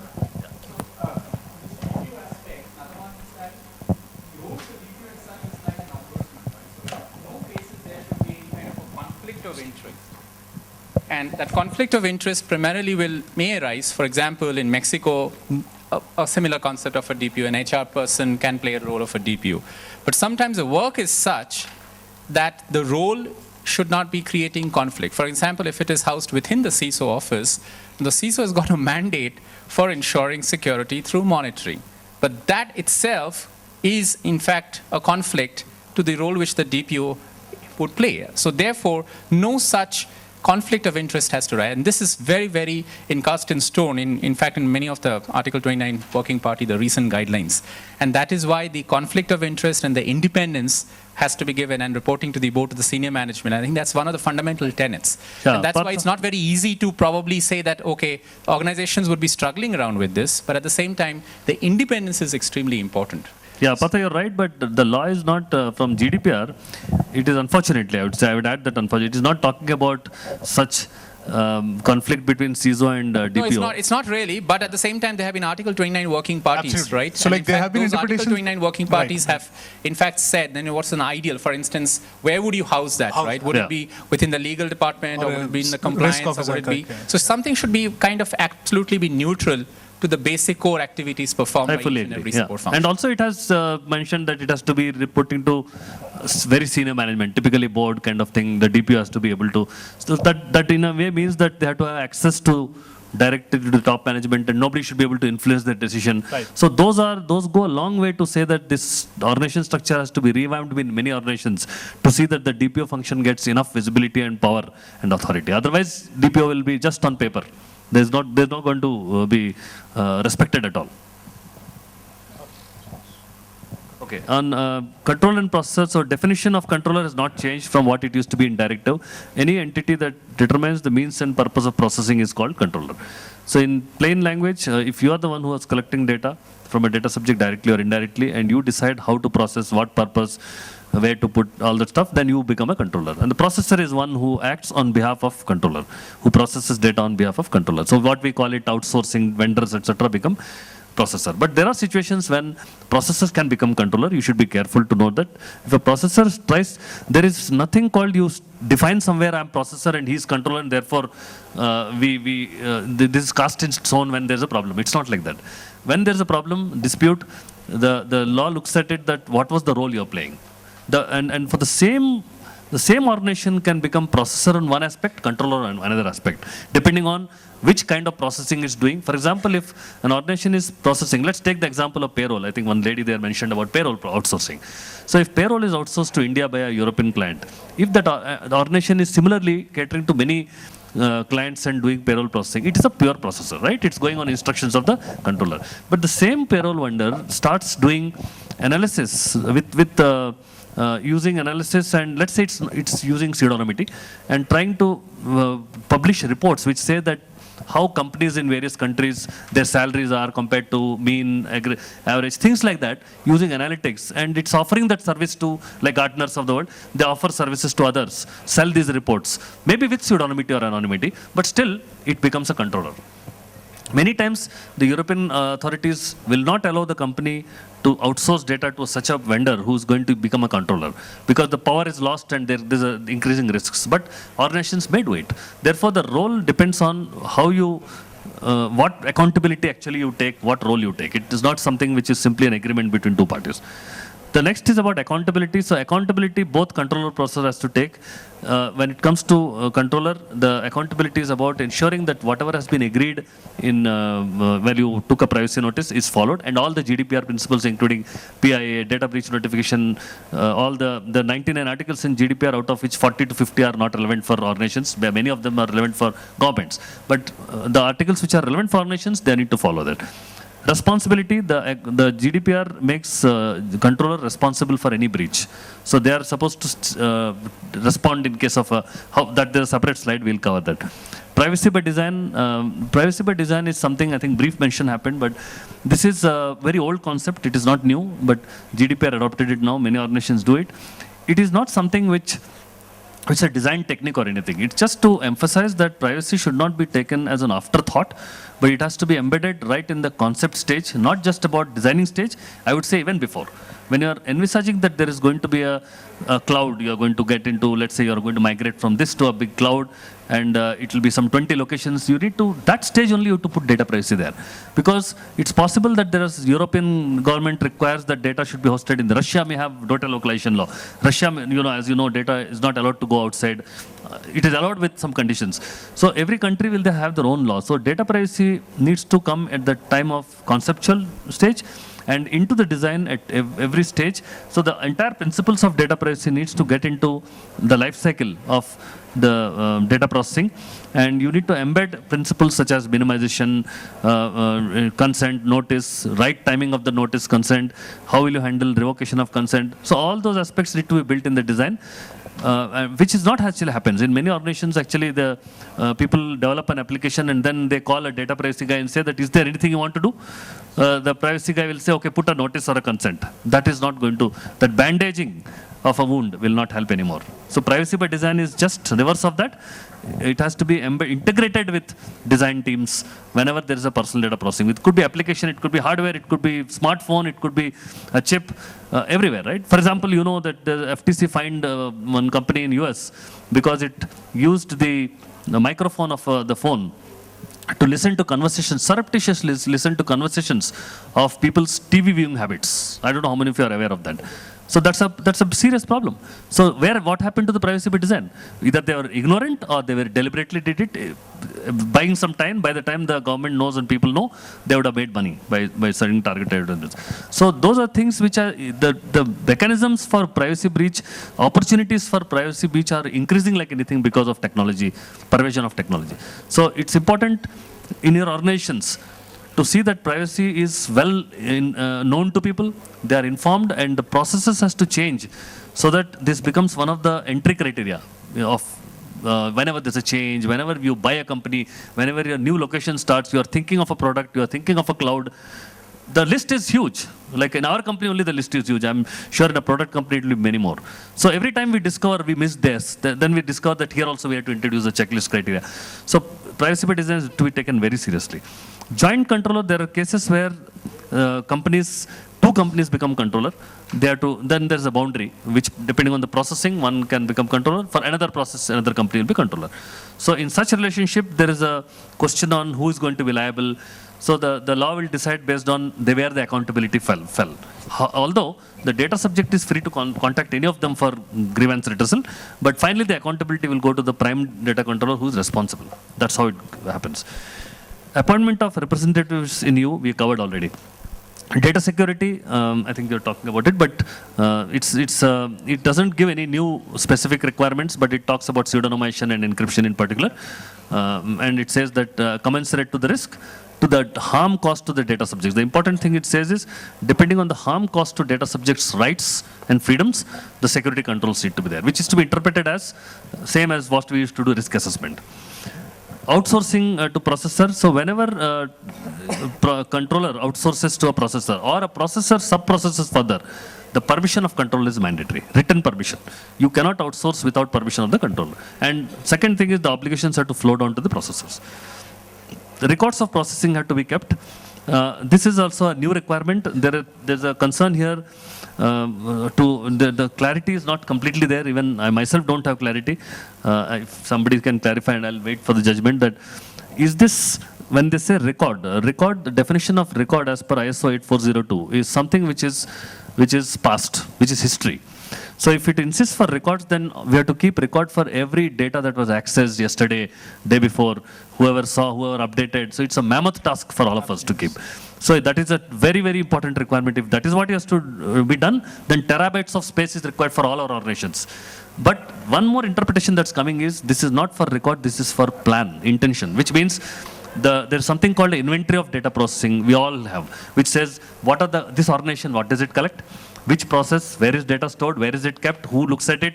That kind of list is very small. That list goes into one database, right?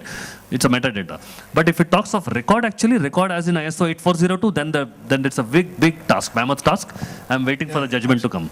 Absolutely. Anybody has better clarity, they can answer on this. On breach reporting, there are two breach reportings will happen. One is to the DPA and one is to the data subjects. This will be covered in subsequent slides. Now processor, let me complete this last slide on this. Processor liability is very similar, but there's few things which you need to know. In the processor is equally liable as controller when it comes to GDPR, except that to the extent that processor is involved in, the activities which processor is involved in. Many times processor is not involved, for example, in collecting data from data subject. They are involved in processing, in testing, in uploading, downloading, deleting, storing. There is no scope for a data subject to talk to the processor. Therefore, consent won't apply. So depending on the applicability, the law applies to them context. But there is a possibility of conflict, which I brought out, that if there's a conflict, then as I said earlier, we should document it, inform the controller, so that there's no dispute. Then there is a sub-processing criteria similar to processing. When sub-processing happens, the same accountability has to shift to the sub-processor, and permission of controller is required. Confidentiality obligation has to be given. This means that people who process data of controller needs to sign a declaration which talks that they will abide by the regulation, do's and don'ts, if failing which I'm okay to be subjected to disciplinary action, stuff like that which you all do, that needs to be mandatorily put into place. Then data transfers, if there's any data transfer involved between controller and processor, the same need to be, SCC needs to, model contractual clause needs to be signed between controller and processor. Then data subject claims and liabilities. So similar to controller, the claims and liability clauses will apply to the processor also. More of it we'll cover in the last slide. Just to add on this sub-processing criteria, how do you pass on the liability of sub-processing? It's only through the contracts, because the model contracts will specify that whenever a data processor has to further sub-process, it has to obtain the written explicit consent of the data controller.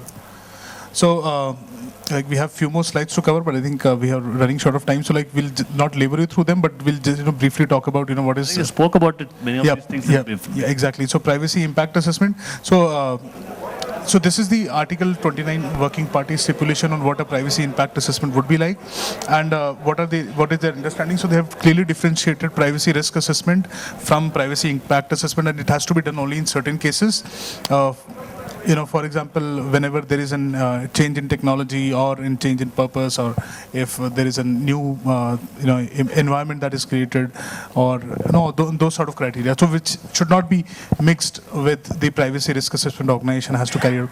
The guidelines for this haven't been formulated yet. This is just the guidance note which the Article 29 Working Party has put so far, but this will be debated. So in this context, we went through this, and we also, sort of read through the privacy impact assessment the way the Canada does. And so Canada, the regulator has already defined what are the 4 steps processes for doing privacy impact assessment. Similarly, the ICO, Information Commissioner Office of the UK, had also defined on how do you carry out the privacy impact assessment, in using the various phases across the life cycle. So we'll wait for the guidelines to be finalized, and then we'll sort of circulate it in the community and ask the community to submit feedback. I think the most important point why we also wanted to do this feedback, this workshop, is because there are a lot of guidance document that comes in the public domain, and then there is an opportunity for the organizations to review them, give feedback, so that the European authorities, when they are revisiting the draft, they can incorporate the inputs which are required to amend. And I think Indian organizations should definitely provide the inputs, because it definitely helps them, so that it's not very burdensome on the processors. Is there something called India views, or individually we all can do it? Individually, anyone can submit views. Even we can ask the Ministry of IT to send views. NASSCOM DSCI can send views, depends on. Do they have distinguish between the inputs coming from individuals and a body? And no, so they just have mentioned an email ID for which you have to send the inputs. Yeah, exactly. But for different set of inputs, they have different requirements. So for example, inputs for right to data portability had to be sent to someone else, and for the privacy impact assessment had to be sent to someone else. So there are different requirements on where do you send. So they are still sort of struggling to identify on certain criteria, or how do they define them. Yeah, so on international transfers, I think Rahul already covered it. Adequacy decision is the first one which government looks at regularly every 4 years, and they qualify certain countries to be adequate. And I think he read the list. I don't need to repeat that again. That's why in such cases, when there is an adequate country, you don't need any permissions. Binding corporate rules has been reinforced. It existed before also. It continues to hold very important position for data transfers. It's very suitable for multinational companies which have branches across the world and subsidiaries, so that data transfer seamlessly happens between the branches. Then there is model contractual clauses, which continues to be there. The key difference here is no longer we need permission from the government. That's a big change. Yes. That some countries were insisting on approval from DPA to transfer data. That is abolished now completely. Consent continues to be a basis, but it's not a very strong one. Consent has to be taken as the last resort. Codes of conduct has been introduced. So codes of conduct are nothing but equivalent to certification and standards. So these standards are yet to come up, but industry sectors can decide to come up with standards like telecom or banking, and say that they will come up with standard which when approved by GDPR's board, then it becomes equivalent to complying to GDPR when you meet that. It's like 27,000 when you get certified, similar to that. But such standard is not yet available. Similarly, there are models like Europrice, etc., which are called privacy seals, which also are encouraged, and such things would enhance the compliance. And then agreement between public authorities is another mode of transfer, but that's in a rare situation, not for organizations. Just to add briefly here, on adequacy decision, there is a new concept called sectoral adequacy which has been introduced, but for which guidance document is not yet available. What constitutes sectoral adequacy? And we have sort of raised this formally with the European Union through Department of Commerce on, that the discussion needs to happen between EU and India on how the outsourcing industry of the IT, BPM sector can get adequacy status, specifically if it is a case. And then for the code of conduct and certification, so Europe has been pushing the idea of certification and seals, not just through GDPR, but also it has made a formal proposition in WTO on consumer protection rights in e-commerce. ENISA has also come up with the guidelines which promote the idea of European certification and seal. So through multiple quarters, Europe is pushing the same idea of having a privacy seal or certification mechanism. It could be a EU Commission-led, or it could also be a market-led, recognized by EU, as Srinivas pointed out. You want to talk about remedies? Yeah. So on breach notification, data controller is required to promptly inform about any breach. Processor is required to inform only the controller, not to the government, and then controller decides. So the 72-hour rule is very important, failing which there are huge penalties. So it is important for organizations to have mechanisms by which promptly the organization comes to, organization is DPO, I'm saying. DPO comes to know about the breach so that the DPO then assesses the risk and informs the DPA. That's how it works, the lead DPA. Yeah. Now in this, there is a thing called high risk, and based on the risk, it's possible that if you find the risk is, the DPO finds the risks are very low or damage control, it's not going to impact and all, then there's a provision that you don't need to notify, but it's always safer to notify because it's very difficult to determine what is damage. For example, if an Excel sheet of information went to Google or some Dropbox, would you call it serious? Has it been disclosed to the world? We have no idea because in that 1 hour that was there, who all logged, we don't know. So it's safer always to report the breach and leave it to the law enforcement agencies to decide whether it was a breach or not. And that's my view. And the obligation for data processor, as I said, is only to report to control. So if you don't have information about breach, impact, the complete details, you are free to inform at least a FIR kind of thing, first information report. And you can say that when the details emerge, I will come back to it. That's a safer approach than not reporting. And the penalties, I think Rahul mentioned, I don't need to repeat, is 4% of global turnover and subject to ceiling of 20 million euro. And individuals who suffered damage, in addition to administrative fines, there are compensations individual can claim from the companies, and depending on various things like the extent of data involved, the sensitivity of data, the damage caused, the number of records, and many things like that. And there's also, if you go to next slide. Yeah, so this is a similar thing, but it's about talking from the data subject point of view, right? To complain to DPA, first, the very first thing person does is, first of an organization, even before this, I would say one point is the guy should approach the DPO. Yes, DPO. The DPO is like a representative of DPA, right? So the DPO should be able to, what we call grievance addressal. So DPO is supposed to, I think in India it's called grievance officer. Grievance officer. So the DPO, if he handles amicably, there's no problem. But suppose the harm is serious and the guy is not satisfied, he can go to DPA. And if DPA is also not satisfied, you know what happened in Shrem's case in Ireland. They went to European Court of Justice and all that. So they can go to the court, and if not satisfied with the Ireland court as it happened, they can go to the European Court of Justice. But there is a clear process for judicial remedy, which is what I spoke about. Then there is also a representative body of data subjects. So what we call in India PIL, and they call class action lawsuit. Some sectors can identify, or in a country, there can be a body which on the behalf of citizens can file PIL kind of thing, which is allowed. So there's no requirement to show evidence for data subjects, identity, etc., need not be revealed. So when there's a large-scale dissent and people are frustrated with some social network, media company and all, they can collectively go to this organization. Organization can file the CAL or whatever. Right? Then administrative fines, we spoke. Then compensation will be determined based on the harm cost. And the liability, if joint controller, then both share the liability, depending on where the harm caused. So just one example here on the breach notification, if you see the 72 hours, which was 24 hours in the 2012 draft. So the organizations lobbied and got 24 hours increased to 72, because like in no way in 24 hours, when you are aware of the breach, you are going to do a root cause analysis and get back to the controllers with all the report. 72 hours is still sufficient time. So not laboring you through them, but these are like the miscellaneous provisions which were not everything of which was covered. But the last point, I think logging and recording of incidents and processing obligation to maintain log of processing. So this is an important provision from an organization viewpoint.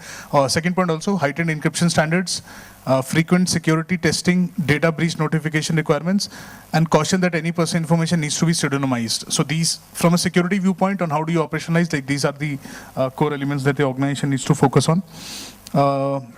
If I'm not mistaken, then yes.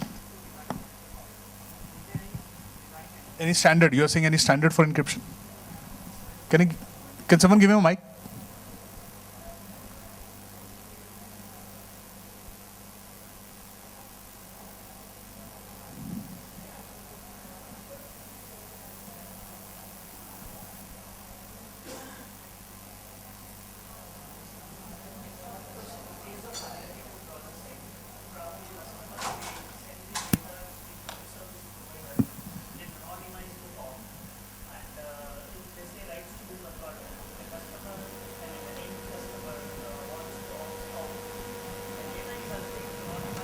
So if the data is in anonymized form, GDPR won't apply. Won't apply, absolutely. No. No, pseudonymized it applies. So let me clarify for people who may not be familiar. I thought most of you will know. So there are two types of de-identification techniques predominantly, anonymization and pseudonymization. So anonymization is irreversible. Theoretically, practically, I am not sure. So people dispute that, but let's assume for its anonymization is reversible. The other is pseudonymous, which is reversible. So pseudonymized is like a key is kept separately, and therefore, to the extent where the key is not available, you cannot know the identity. So that way, these are the two techniques used. So anonymization is used as a substitute also to delete data. You don't need to delete if you anonymize. Okay, Yeah, so I have a question. Hit the ceiling, and if required, like we can take the question offline because I've got 3 deadlines already. The next session speakers are about to start, and we are already late by 30 minutes for speaker. We can take questions offline. Will be available. Thank you, Srinivas, for this session. Hope it was useful. If you still have queries, please write to us. I think we already also had our email IDs written. Okay. Yeah, or we can discuss during tea time. Yeah, during tea time we are available. Thank you. So, absolutely. I'll put your email ID also.